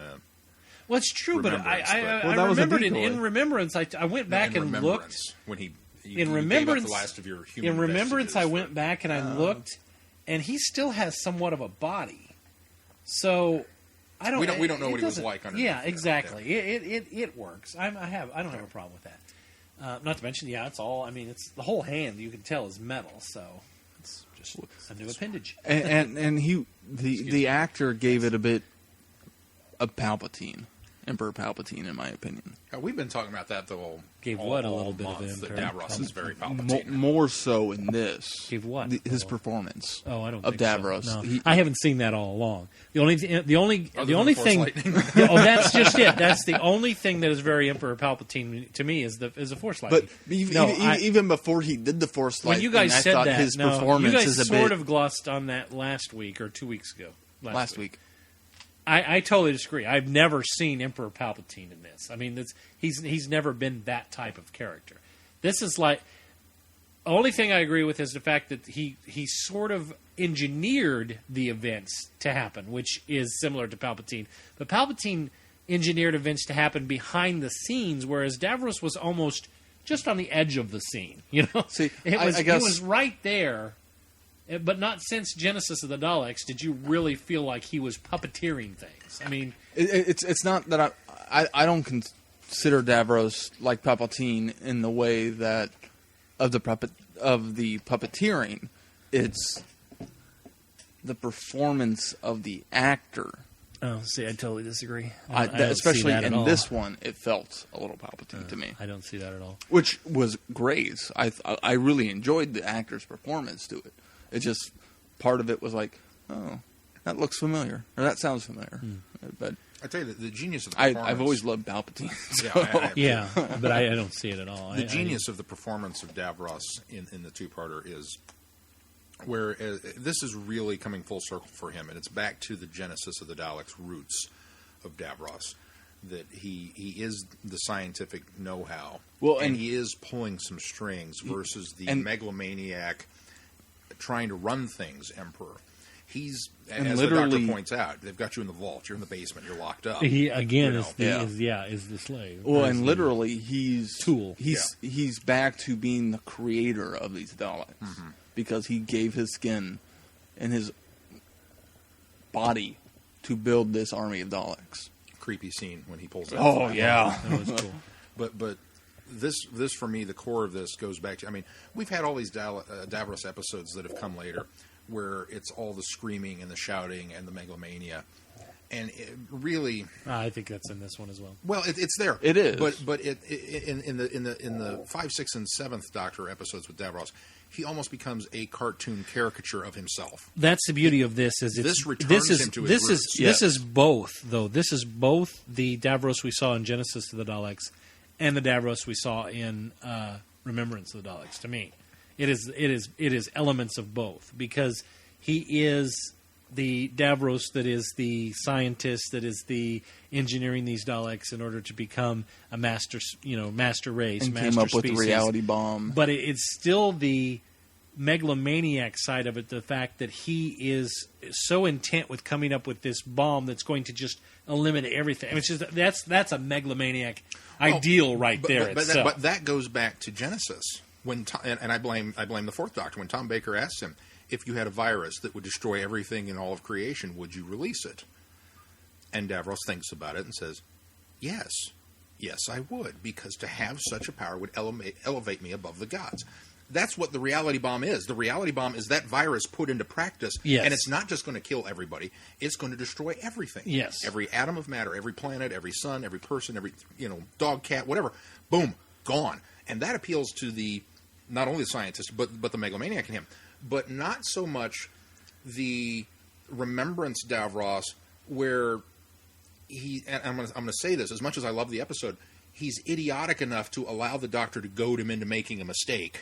Well, no, like firing the hand of Omega without checking it over. I would agree with that, except for this is also the Davros that while the Doctor wasn't the one that provided the ruse, it was Dalek Khan all the time. Right. I mean, it's the same concept in that, is that he was so certain in he was so confident in himself in this plan that he failed to see the fact that Dalek Khan was setting this whole thing up and manipulating from the start. That's why I say that's the part of Remembrance. Okay. Davros that is in this. I could totally see that. That I'll allow you then. But it's when he screams in the 5, 6, and 7th Doctor episodes, when he goes on his rant and starts screaming about creators of the monsters of the universe, blah blah blah blah blah, and the Doctor makes fun of him for it. That's the Davros that I think that was the element that they took away from in Genesis, and really, starting with Destiny of the Daleks, steered him that way. They moved away from the mad scientist creator aspects and went into this megalomaniac. And in this one, when Davros screams, it's sparingly. He doesn't go off all the time. Yeah, that's true. When he does go off, he goes off with valid reason, or there's a stimulus there that really pushes him up over the edge. But you know where you see constant. Doctors 4, 5, 6, and 7. Davros is again at the end. At the end, when everything's falling apart and the Doctor's leaving, You get that and screaming. that's where it finally breaks down. And it makes for him. sense that he does, because I mean, he's no longer in control. It. Yeah, he's no longer. And in I control. didn't understand why he was. That's saying why I that say either. you see so many elements of all of Davros's history. That's why I think this character's done so well. That being said, I think that that Davros is very underplayed in this as well, because while he works in those sense as well, I'm with Keith. That all along I keep thinking, well, yeah, you get rid of everything and then you're the only thing that's left, but that's so short-sighted for somebody so smart and so genius and so clever. Maybe he sort of did falls have a down plan a in little bit his for back me. pocket that the Daleks weren't aware of. But at the very end, when he's screaming there, I shouldn't have to presume that. I should Yeah, know that's that. true. That's Well, true. the other thing that we discussed a little bit on Friday night was, okay, so this reality bomb goes out and the wave emanates throughout the Medusa Cascade into every universe, into everything, and destroys everything. Does that mean the Medusa Cascade itself would have been saved, even though they recalled all of the ships back to the Crucible? They're not in the Crucible. It's not like it's shielded somehow from this. They're just kind of hanging out in orbit. Yeah, around the Crucible. But they're around the Crucible. So does that mean that the Dalek Empire that would have risen from the ashes of the destruction of everything would have included those 27 planets? That they would have, which that they would have took been over. Probably. They would have taken over. I Probably mean, that was what they were going to... wouldn't have been affected by the reality bomb because of the fact that they were needed to generate the power for the reality bomb. So, yeah. And I mean, I agree with you guys. I think it definitely falls down into... Even the Bond villains had... Once we've wiped the Earth clear, I've got this population of people that are going to start breeding superhumans. Yeah. And, they've always got that part of the plan thought out. And Davros never did seem to think that. I'm willing to give him the benefit of the doubt and assume that, that was part of it, that the Medusa Cascade itself would not have been affected. They would have ruled over these 27 planets, and eventually there would have been breeding programs in place to increase the population, and they would have produced more Daleks to keep them in control. And maybe, I mean, heck, this guy moved planets and created a not planetary just engine out to of do space, it. but out of time. Yeah. There's no doubt in my mind he could have engineered a planet if he needed to. Yeah. We're going to go back out in the universe. And maybe the universe would have taken care of itself. Maybe the free-floating atoms that dissolved eventually would have recoalesced into something else. I don't know. I mean, it's really far-flung speculation at that point. But I'm willing to give him the benefit of the doubt on that. But I kind of fall down with you guys on the good aspects of this. I'm sorry, were you done? I don't want to take over. I have more, but go ahead. Go. They'll probably come into them. Okay. The good is the good. When we were tweeting this out last night, it was one cheer of hurrah after another. That we get, the milkman's there, and then we go inside, and then all of a sudden there's nothing there. And it's like, what the heck? And it was, hey, look, there's Sarah Jane. Yay. Oh, hey, look, there's Torchwood and Captain Jack. Yay. Oh, hey, look, there's Martha and Unit. Yay. Oh, hey, look, there's Rose. Yay. Yeah. And it was just one big emotional high after another, to the point where we jokingly tweeted out, yay, Milkman, when he showed back up. Just because you were on that, Right. And then they kind of let you slide for a little bit. And then Harriet Jones shows up. And it's like, oh, my God, we're going all the way back here. We're pulling in everybody. So you get that series of emotional highs. And I know Keith's going to talk about Rose, so I'm only going to kind of gloss over this. That Rose is my one problem with this episode. And I'll leave it at that until we get to it later. The first half, The Stolen Earth, which that's another great Doctor Who title. It is. The Stolen Earth. Ooh. Yeah. And I almost feel like we got cheated out of one. I almost feel like with all of the talk, Children of Time would have been the second part. Oh, yeah. That's the title of that episode. They call them Children. And then at some point in time when they realized that we're going to kill the Doctor as the cliffhanger in part one, we're calling this one Journey's End and making everybody go, that's the end of it. Did they know they were doing the specials by this point? Yeah, they did, but Okay. didn't matter. Maybe he might have had the story planned out before they did this. They knew about the specials, though. That's very possible. I don't know. You can find out in I'll your find writer's out now tale. that I've bought the writer's tale. But the genius of leading up to this point, and then we finally get, and of course, as with most things, Rose and the Doctor are not together. She's there, but she can't get to him. She can't see him. And then finally, they're on the street. The reunion is going to happen. And it goes into that happy, slow motion, running on the beach, I'm going to love you forever kind of moment. And then this random Dalek shows up out of nowhere and blam, blasts him away. And everybody was like, I mean, this was a huge... What? And then Jack shows up and saves them from the Dalek, which is great. The next scene is Sarah Jane skidding to a halt in front of a Dalek patrol. And now all of a sudden, they have planted the seed of doubt in me. Because you just killed the Doc. Everybody else is fair game at this point. And I was really worried going into that finale. I think I tweeted out, "You can't kill Sarah Jane. She has her own series." All bets are off now. We shut the Doc. Then we get to Journey's End, and honestly, Journey's End stabilizes a little bit from such emotional highs and the roller coaster ride that we get in Stolen Earth. Journey's End almost feels it's not quite as good, just from the standpoint that it becomes a standard Dalek episode. Yes, everybody's still in it. And even more people, awesome. Which is awesome. And even more people show up because then Mickey and Jackie show up to save Sarah Jane. And what a great bit that is. I love that moment. Oh, I know. I've never been so happy to see Mickey. I don't want to say that this was the first episode was predictable, because I was totally surprised by Harriet Jones, but I knew that Jack would probably show up to help somewhere. But when Jack shows up to help the Doctor, and you know where Jack's at, and you know where Martha's at, and you're accounted for everybody. Then who's left to save Sarah? And I did the same thing. I thought, all bets are off. They're going to kill Sarah Jane here. And I did that. And then to open the next episode with, the regeneration being thrown off. And when Mickey and I've never liked Jackie. I've never made bones about that. I just don't like the character, and I was never so happy to see Jackie in my life. I went, yes, Jackie. There was a lot of jumping about and cheering, and of all the people that could be heroes in Doctor Who that you'd be cheering for, to think that 4 years later, you'd be cheering for Jackie and Mickey? Way to go, RTD. Yeah, really. Two characters that we really got tired of, that we really just got... I did like Mickey in the Cyberman two-parter. The two Cyberman two-parters. He came into his characters that didn't come into their own until they were out. Yeah, exactly. Even Mickey at a point, you're just... when we get B.A. Mickey...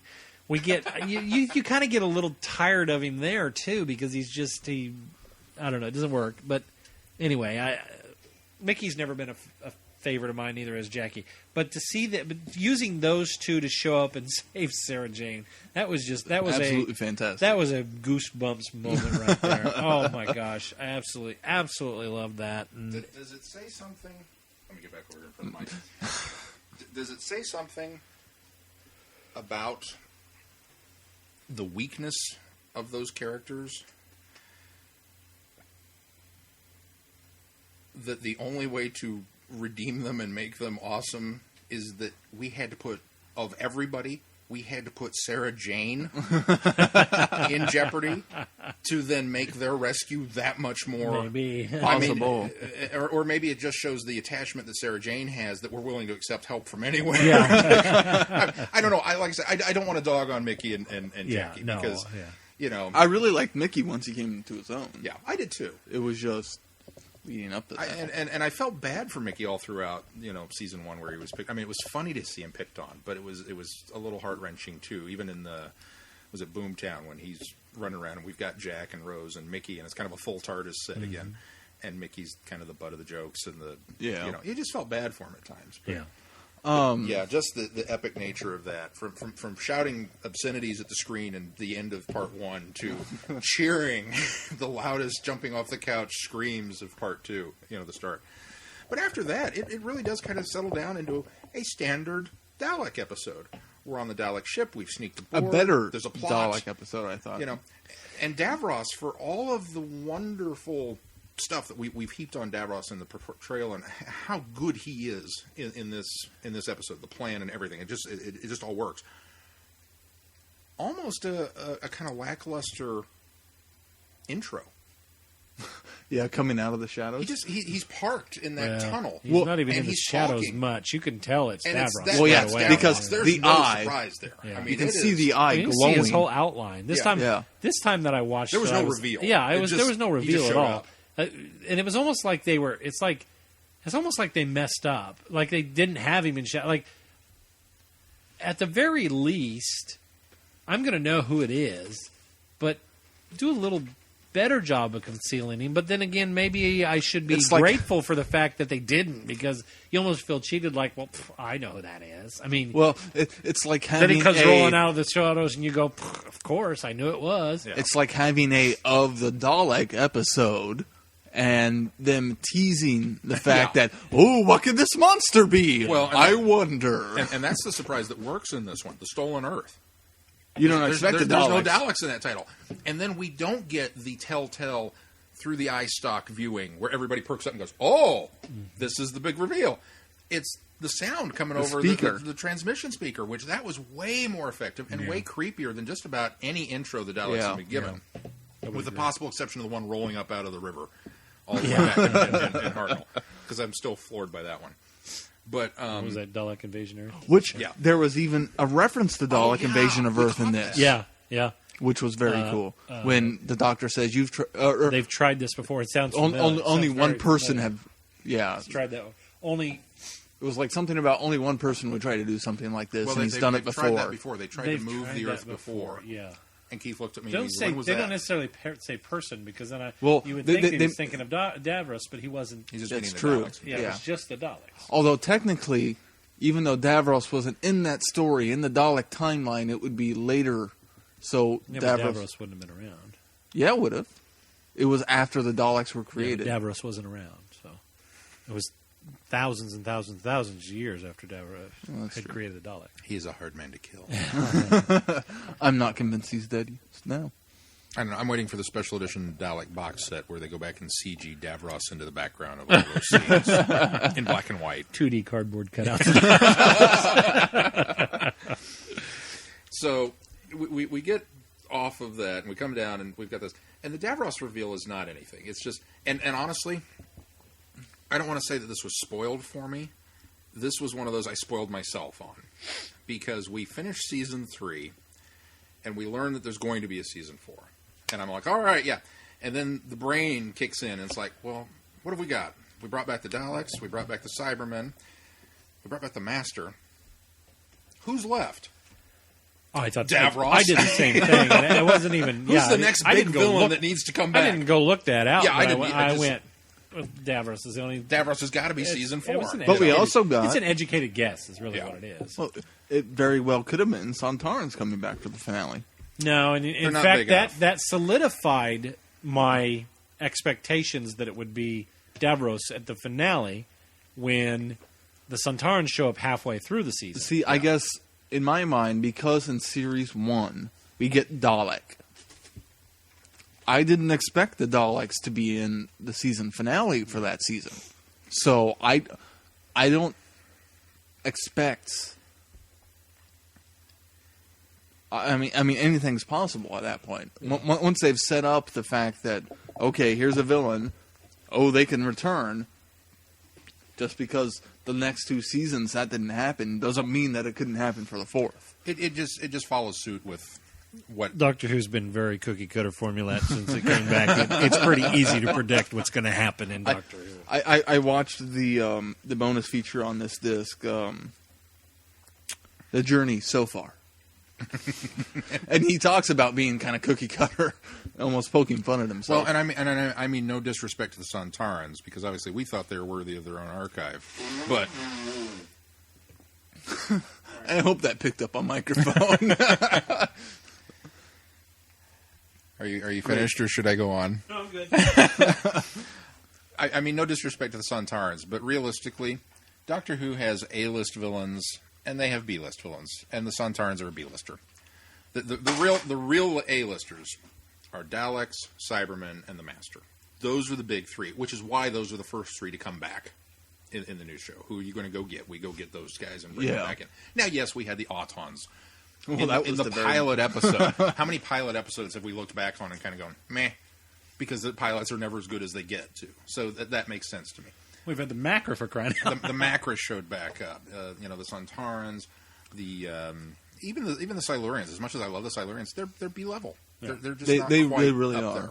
So I thought it was. I guess I consider the Sontarans part of the A-level villains, even though going back to the archive, there wasn't as many Sontaran episodes that I thought there were. Yeah, there really aren't. But I guess You've seen all of those. Constantly hearing Sontaran experiments talked about, I guess I just assumed that it was a bigger disagree role. a little bit with Sean. I think Sontarans are that and bridge villain. I think they are the either top tier of the B or bottom tier of the A.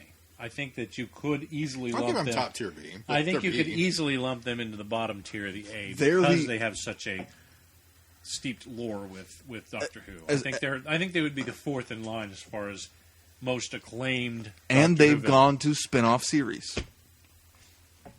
You're counting the fan-based ones? No, I'm You're talking Sarah Sarah Jane because they showed Adventures. Sarah Jane, Granted, so do the Slevine. who are not even B-listers.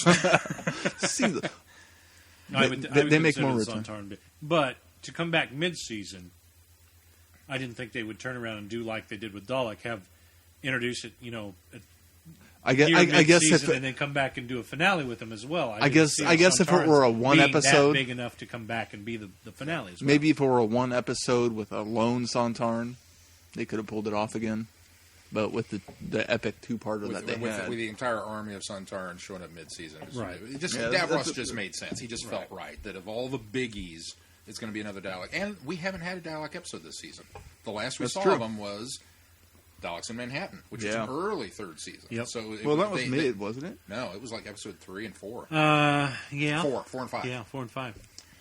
Of season 3. So it had been a while. Almost. And for my money, that's the perfect length of time between Dalek episodes. Almost a complete full season out of the way, timeline wise, is perfect for him. Yeah. So that kind of came back to it. But the reveal, at any rate, was just kind of like, oh hey, look, there he is, and there was still tingles. There was still the Oh yeah, me too. there he is. There he is. Well, and it's almost like we know who's coming. What's his face going to look like? We've seen so many different Davros faces throughout the archive. What's this makeup going to look like? Phenomenal. What was almost for me, and it was phenomenal. It it was was so good. It was finally his satisfying black all the way teeth. back to again Genesis of the Daleks. Yeah. It was the makeup that we saw in Genesis of the Daleks. Not the same makeup, even but- better. but on the level of the makeup. Well, and because I liked that in the later episodes they put more wires and gizmos on his head, which I didn't think was necessary. No, yeah. And this they scaled that back. Now Toned he does it back. have the weird back brace that goes all the way up, but I liked that. I thought Yeah. that was kind of makes. well, if you look sense at the that back he's- of his head, it's kind of concave too. Like maybe Yeah. there's part of his back of his skull. it's almost like he's too. been Yeah. decaying a little bit more, So I or was attacked fine- in a which I time was war fine or with something like that, that. so. And so that was great.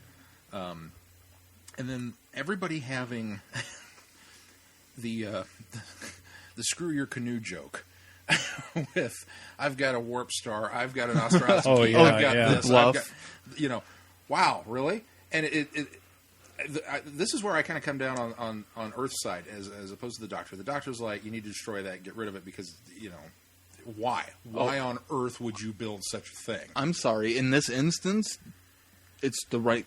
If the Doctor wasn't there to help, the Osterhagen key was the right thing to do. That's one of my- because they need the 27 planets, and if Earth wasn't there, they wouldn't have the 27 planets. That was one of my moments that I had a problem with this. That I disagree. Yeah, and not that I didn't have a problem humankind with is this, sacrificing but, yeah, themselves this for the was, universe. I also came down on the side of humans that I don't care how anti-violence you are or anti-suicide you are, but if it comes down to a point where there's desperation, there's absolutely no hope for the human race, rather than to put them into some sort of slavedom or suffering or something like that, it's almost better to put them out of their misery. Well, and even I more sort so of come in- down on the side of that. in this situation, where, like Well, Martha points but out, it only it only became a bargaining chip in Well, this situation. but- I don't. Yeah, but- you don't put that thing together Well, no, thinking thinking it's going to be a bargaining Yeah. chip later. Because So, Earth is going to be so important. We're Now, gonna I be part liked of a it. galactic engine. yeah, I like the fact that Martha used it, and it makes has sense. the forethought and, to use and that yeah. that reinforces the screw you aspect that we're not going out this way. And Well, who in my would mind, be singing songs of humanity and their sacrifice, and okay, Yeah. I'm cool with that. the But sacrifice. even if that wasn't part of it, even if it was just that bad, I'm okay with you obliterating the planet and stopping the suffering Yes, yes. than to go through it. Yes. And maybe that sounds weird. Maybe that sounds very defeatist. And maybe that's why the Well, I doctor think was so against it, because you should always fight, which is weird because I agree. Never give up, never surrender. I totally agree with that Yeah. sentiment. But I also come down on the practicality side of the Osterhagen Key thing. I'm okay with that. Yeah. If it came down to it, I'm okay with it. I don't know. Now the star. The warp star. Warp Star, that was another problem I had with this. And it's not a problem. I still enjoyed it. And I was fine with it because this is just, we're having fun here, really, at this point. It's just fan service. We're having lots of fun. Which it's David Tennant going out on his last season. I'm pretty sure it before the was specials. also a It was Sarah almost, Jane series reference. It was too simple. It was too, oh, by the way, a soothsayer gave me this. And it might be a nod to a Sarah Jane thing that maybe Sarah Jane fans got a little bit of an extra thing. But it was just almost too, I have this, and, oh, Jack knows what it is and can use it. That was just a little too easy. That was a little too, we're going to throw this in there and make But it work. it all came to naught anyway. No, it does. You're absolutely, you're absolutely right. that's but the great it, thing. That's but the it- great thing about it is hey, look, I didn't get it. Yeah, yeah. The acting of Elizabeth Sladen throughout this episode, well, I mean, throughout everything, she's always great. But The only problem I had with Sarah Jane in this two-parter is her leaving Luke. I think that is so out of character. Yeah, she needs to go find a doctor, but I don't know. It just seems so out of character for her to leave the kid she thinks as of a child, of her kid. It just seems out of place. it seems odd that I've got to go find the doctor, and she jumps in the car and starts driving. I mean, when has that ever worked? But I guess she's assuming that Luke can take care of himself, which he's kind of proven that he can. But still, I guess I always, from what I've seen of Sarah Jane Adventures, she gives too much of a mom vibe towards Luke to be like, the world's or the Earth is in a completely different place than where it's supposed to be. I'm gonna go find the doctor. Bye bye, and just leave her there. Leave him there. I think also that's old Sarah Jane kicking in that I've And got to that's go. possible. I've got to go. The doctor be with needs the me. doctor. I He gotta. needs me, Yeah, I can see that too. It just it tears me. Of okay, it's two different Sarah Janes conflicting Well, that I've seen both of, and so it just Luke has a little bit more help now too, because old Sarah Jane put in that situation might have dragged him along with. Well, that's true. Versus You stay here. stay in be the safe. house. You've got K9. You've got Mr. Smith. Which you're, canine? Oh, that was so awesome. The only thing missing. Oh, there he is. And then watching it up till that point, something just felt off, and I couldn't put my finger on it. And then K9 showed up, and I'm like, oh, all is right in the world. All is right with the world. You want to know something? When I first saw this, I thought there was no way in heck they were going to bring Kanan back. I really did. But when they were talking about needing the TARDIS codes to feed into the To Mr. Smith. to Mr. Smith, my first thought, well, you know, who had been perfect for this job, Kanan. And she says, "Hey, I've got just the person for that." And then I was like, "Oh my god!" It's like I wished it and it came true. It was incredible. I was like, no way, they did not just do that. So much incredible. It is. throughout the whole thing, and everybody was given that moment. Wilf, I've got a paintball gun. Which I've got a gun. You've got a paintball gun. Yeah, I know, but they've only got one eye, and I figure it's like you are the perfect companion. Wilf gets it. Wilf gets it. up until that instance, perfect logic too. we've always seen the Dalek eye obstructed and them not being able to see. How awesome! So his logic was is completely sound. To give that to Wilf, and we're going to give him this victory. He's going to get the paintball gun, and we're all like, yeah, because we know what's going to happen. My vision is impaired. Bam. And it just sizzles off. My vision is not impaired. How awesome was it to turn that into a joke and flip it on him? Mm-hmm. Oh, it was a very awesome scene. I didn't find it very funny. I almost viewed it as, oh yes, Wilf's gonna defeat the Daleks. He's gonna overcome single-handedly. Wilf and his paintball gun, and then he doesn't, and it's like, oh, he can't catch a break. Poor Wilf. That's what made it, honestly, for me, that was as big a in-joke moment as, and I'm going to do this, Star Trek Nemesis, when the ship's taking a beating, the Enterprise is half blown to hell, and Picard's finally decided the only way to stop this thing, as in most Star Trek episodes, the only way to stop anything is we're going to have to set the self-destruct and blow it up. All right, computer set self-destruct. And the computer comes back and says, self-destruct is offline. And it was just like yes! It's when the sonic doesn't work. It's when the this doesn't. It's when you get that moment of, aha, now you've got to figure something else out. Yeah. And normally you give it the Doctor that moment. Right. Giving it to Wilf, you're right. It feels a little bit like a, aw. Poor guy. It was still such a, yay! I mean... It's like the Daleks overcoming theirs. Yeah, it was that level of ooh, that level of cool. I was reading in the Sarah Jane tribute, John Barrowman's remembrance of Elizabeth Sladen, and he says when we're standing there on the ship, and Davros rolls on the screen, she grabbed my hand and said, "Oh, he still frightens me." That's and I that just pours out of her portrayal through this whole thing that she bought it. She buys the story. She's not just an actress showing up for a gig, that she's invested, and certainly she's got enough time in, but that she totally believes in all this, and that just, it's so much magic to watch this. And Davros's reaction to her, you were there at the beginning on Skaro, and her retort back, yes, and I've learned how to fight you since then. Yeah, and I've learned how to fight since then, so Yeah. watch out. Yeah, which was such a great statement to the growth of her character. Yeah, I would which agree. was fantastic. Let's talk Meta Doctor, I was okay with Meta Doctor, or Handy Doctor, as Handy Doctor, however we want to call Human Doctor. We're talking about the Meta Doctor crisis. Meta Doctor Crisis. I that initial scene was very funny. It's you. Yes, it is. And you're naked. Yes, I am. Was fantastic. Dr. Donna, once she got back to the ship, once she wasn't dealing with or torturing the Daleks, really, I found her a bit obnoxious. It was almost like, yeah, she has all this knowledge, but she stepped back to her old self at the same time. Well, I think it was the confidence of Donna coming through, and the only way that she can portray that confidence is slipping back into that Old self. that same style of Donna. Which she really went into old school Donna. Well, and the Doctor's been telling her all season, you're special, you're somebody important, you are brilliant, you are this, and she's never believed him. And now, infused with the knowledge of the universe, I guess I just she like can see that. She's like, yeah, let's go. And then... I guess I just like humble Donna.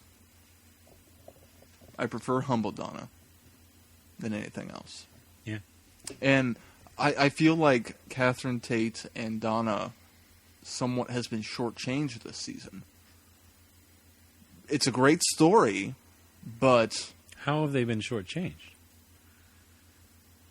There are 5 episodes in this series, in this season, where I feel Martha overshadowed her. Oh, I think the return of Martha, while as awesome as that was, and then have her for those 3 episodes, and then come back for the finale, that leaves...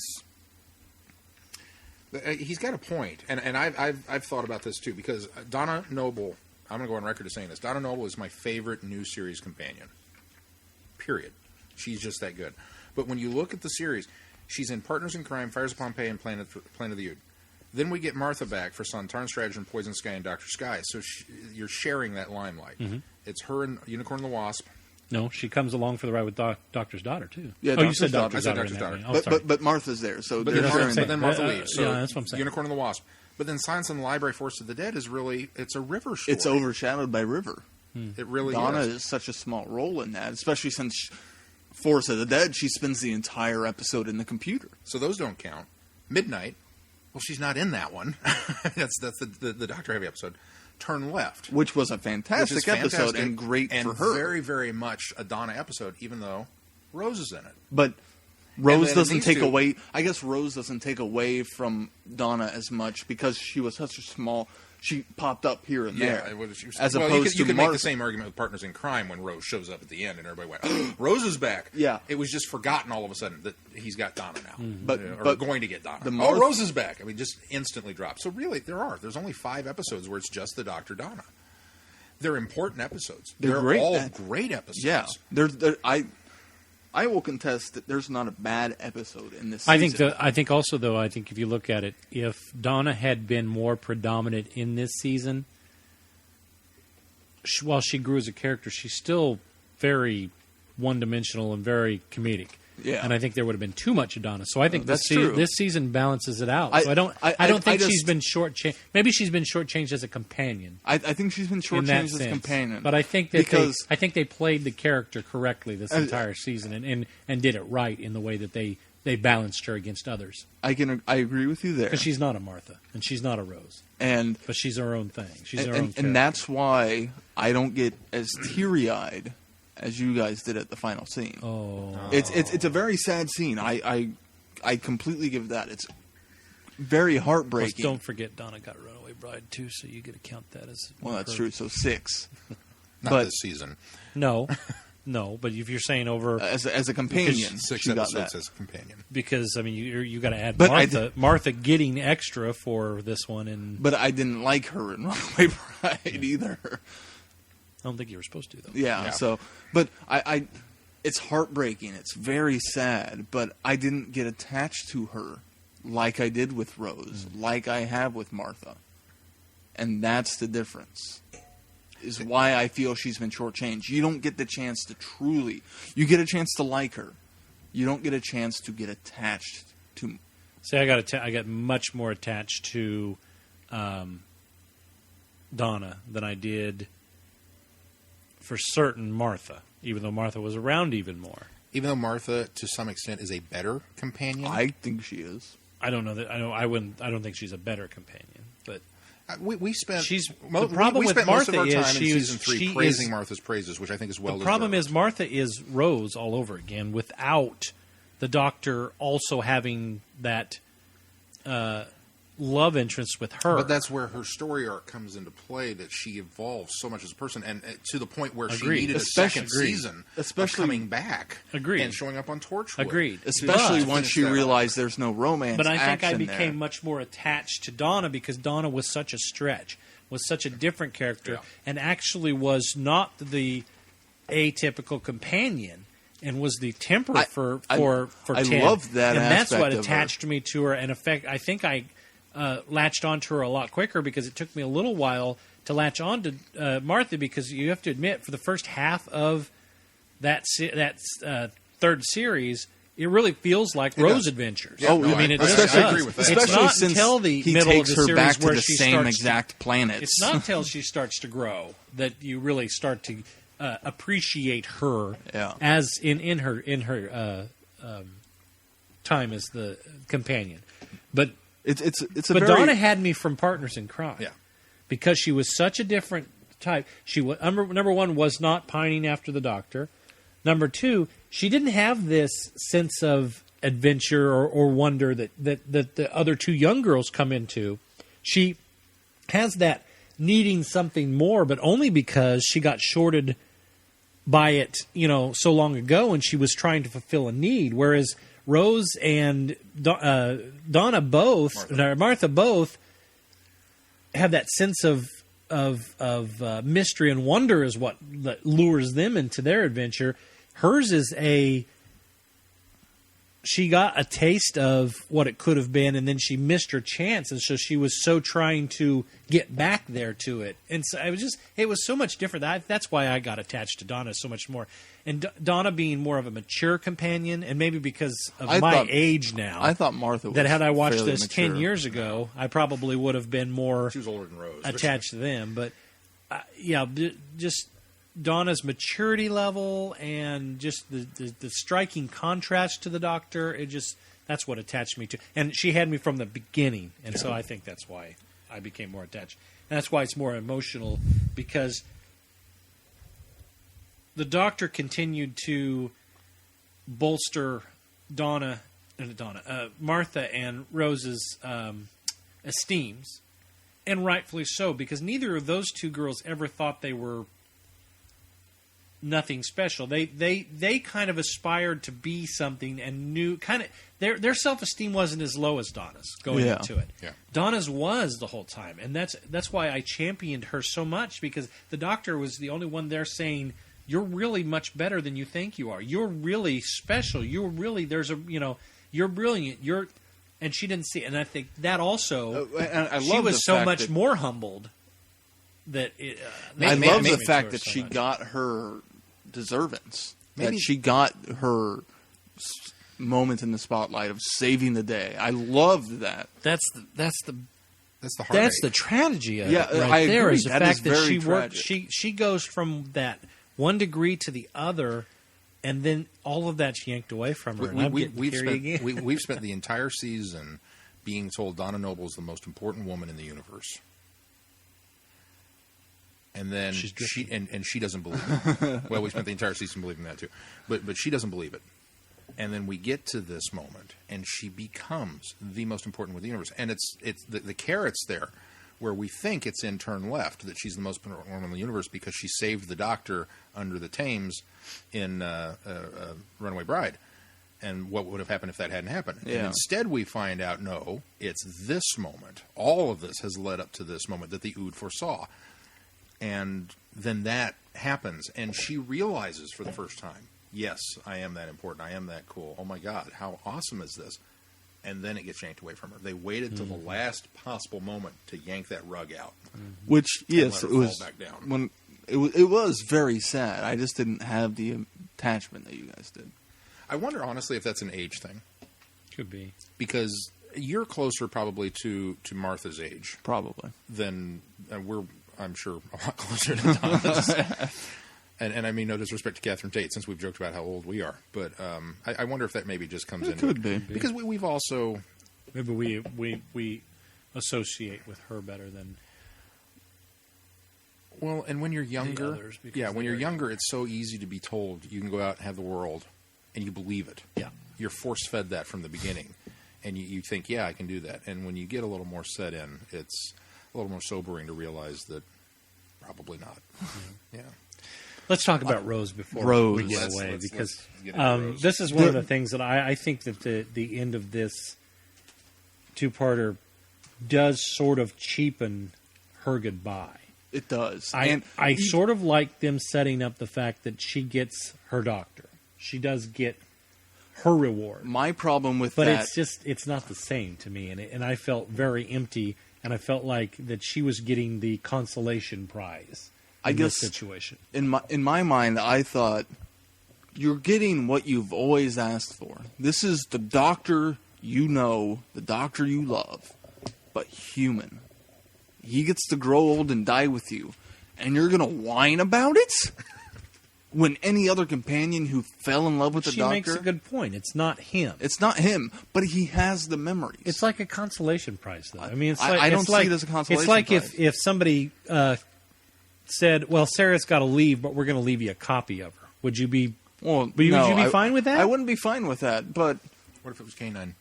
Well, K9's a robot. That's Would you be different. fine with that? No. That's the point. With same thing with That's a- you. that's a Somebody good was point. going to give Absolutely you a not. copy of Mel, but Mel had to leave. Is that okay with you? Can I have them both at the same time before she leaves? I totally agree with you. It cheapens the goodbye in Army of Ghost Doomsday. Yes. It destroys the emotional wreck that all of us were at the end of that. Mm-hmm. And it sets up this... I know my rose-colored glass viewing on everything is strange for me to say this, but it sets up it's too happy of an ending. It's too pat. Everybody gets to live forever. And I was telling Keith, there's a deleted scene where Russell had written in a scene where the Doctor goes into the TARDIS and comes back out with a piece of the TARDIS.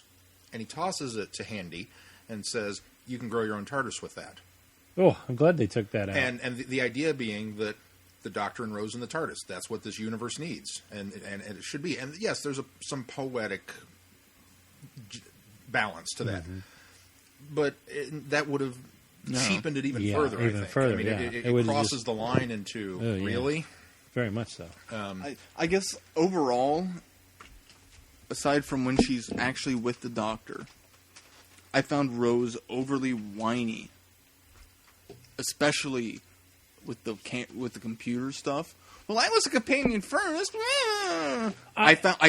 She just grated on my nerves more than she ever did. Yeah, I didn't have a problem there because I felt like they were playing that up because it was early enough on.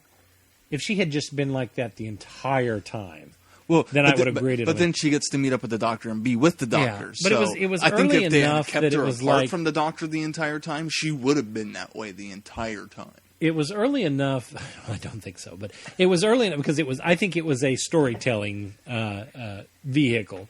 It was played for comedy because she's separated. But hey, come on! I was the first one. I was when we rebooted this series. I was the first one that was here. All these people have come since, and they all get to have this little reunion. Yeah, I'd have felt the same way. I'd have felt a little jilted.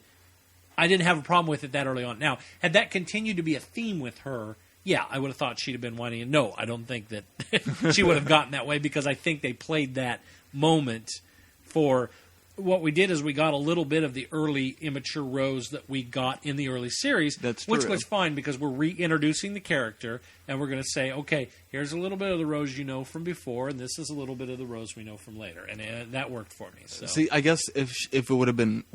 For me, if it would have been one mention of, well, like, I'm here, why not talk to me?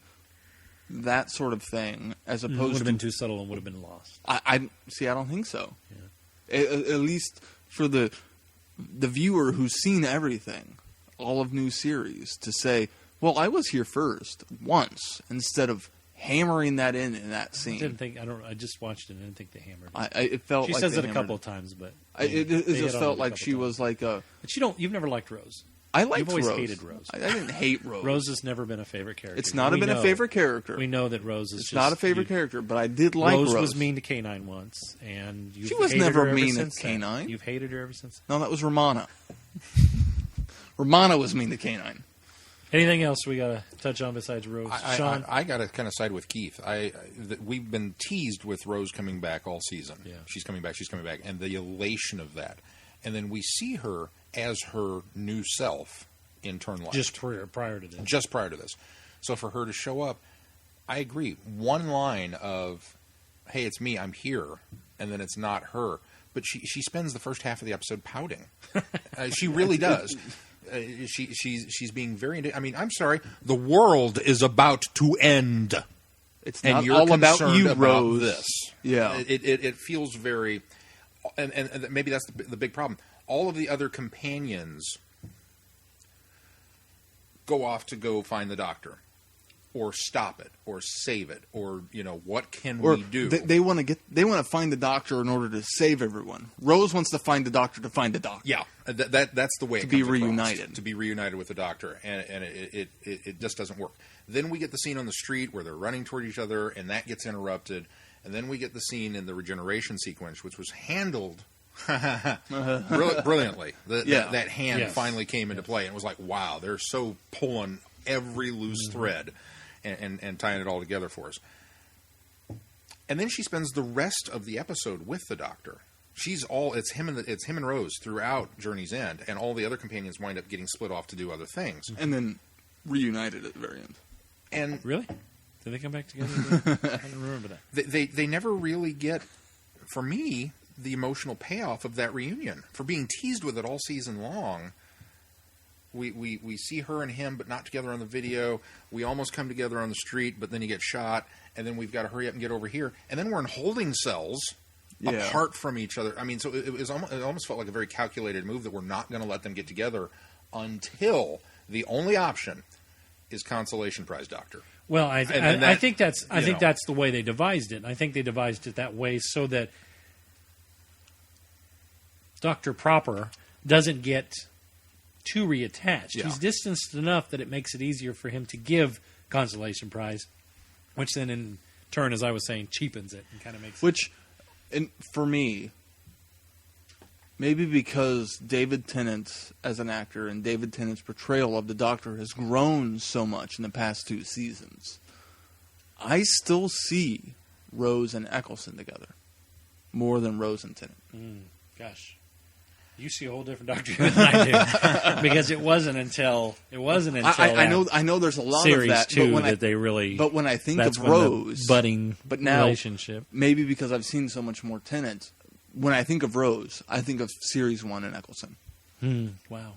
I could almost go that way, just because the Dr. Donna is such a strong connection. I wonder if it's because I've watched so much Doctor Who between now and then, like bouncing back, and so I've seen the most Doctor Who, new series Doctor Who of Tennant's era. The most I've seen is second season. Number one, because I like it so much. It's one of my favorites. 2 and 4 really are my favorite seasons, and I think that because I've seen that so much, maybe that's why. Because series 1 is probably the one I've seen the least of New Who, so maybe that's why. I don't know. I know we had fun going back, and the handful of episodes that we chose to revisit when we were reviewing them, we had a lot of fun going back and just really re-immersing ourselves in Eccleston and how much we enjoyed him. Absolutely. It was almost forgotten because Tennant comes along and really kind of overshadows everything. Right. And then to go back and rediscover him is like, oh, wow, Eccleston was really good in these. I remember now how much I liked these. So I guess, like I said, I can kind of see that it's... Maybe that's just because it's the Doctor we were introduced with. That could be, too. Could be. That's but by the same token, do you see Sarah Jane and Pertwee, or do you see Sarah Jane and Baker? Or Sarah Jane and Tennant? Well, I think because Sarah Jane spent more time with Baker, Rose spent equal time with Eccleston and Tennant. It's true. She had a season. So I mean, you can't make that same comparison because you need equal amounts of time. I'm just playing devil's advocate. Actually, once this was over, she spent more time with Eccleston or with Tennant. Well, technically, she got the Christmas special with Tennant too. I know. That's what I'm saying. Once this was over, she had much more time with Tennant. But that's not the real Doctor. Anyway, we can't. I don't think any of us can deny that we love it. It's absolutely fantastic. And it's a lot of fun. It is. It's 2.5 hours of fantastic television. It's 2.5 hours of fantastic Doctor Who television. It's not 2.5 hours of fantastic television. And I qualify by that by saying that you couldn't come into this series not having seen it and thought this was a fantastic episode.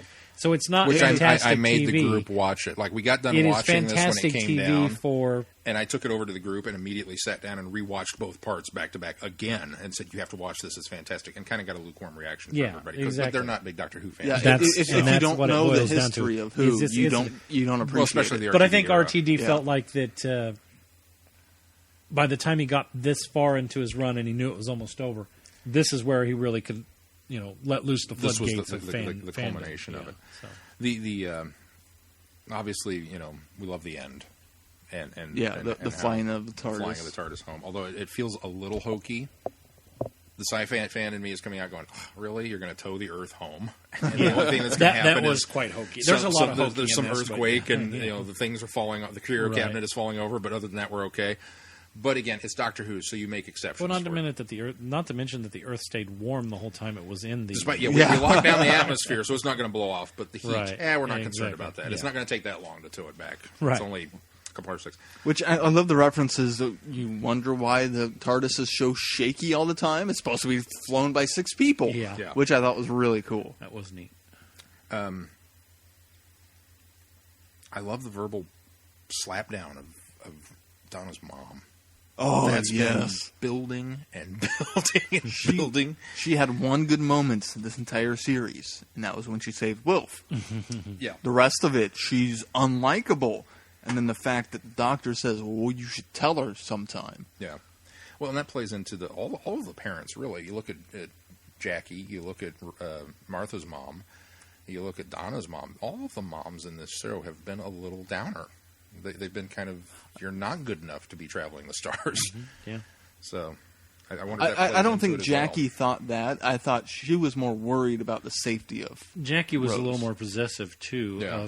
of Rose. She wanted. I think she was selfish too in the sense. Yeah, that more she selfish, not the Yeah. you're not good enough. Right. It's I don't trust. Actually, I want quite to frankly, keep it for myself. of all of the moms, Jackie was the most supportive. Yeah, Yeah. No, she she really was. was. But she still had that, when Rose would express discomfort with her life, I work in a shop.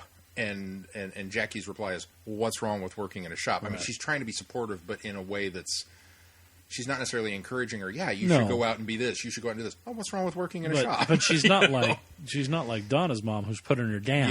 Yeah. Yeah, no, Donna's mom definitely, for me, takes the prize for worst parenting of the year award. Yeah.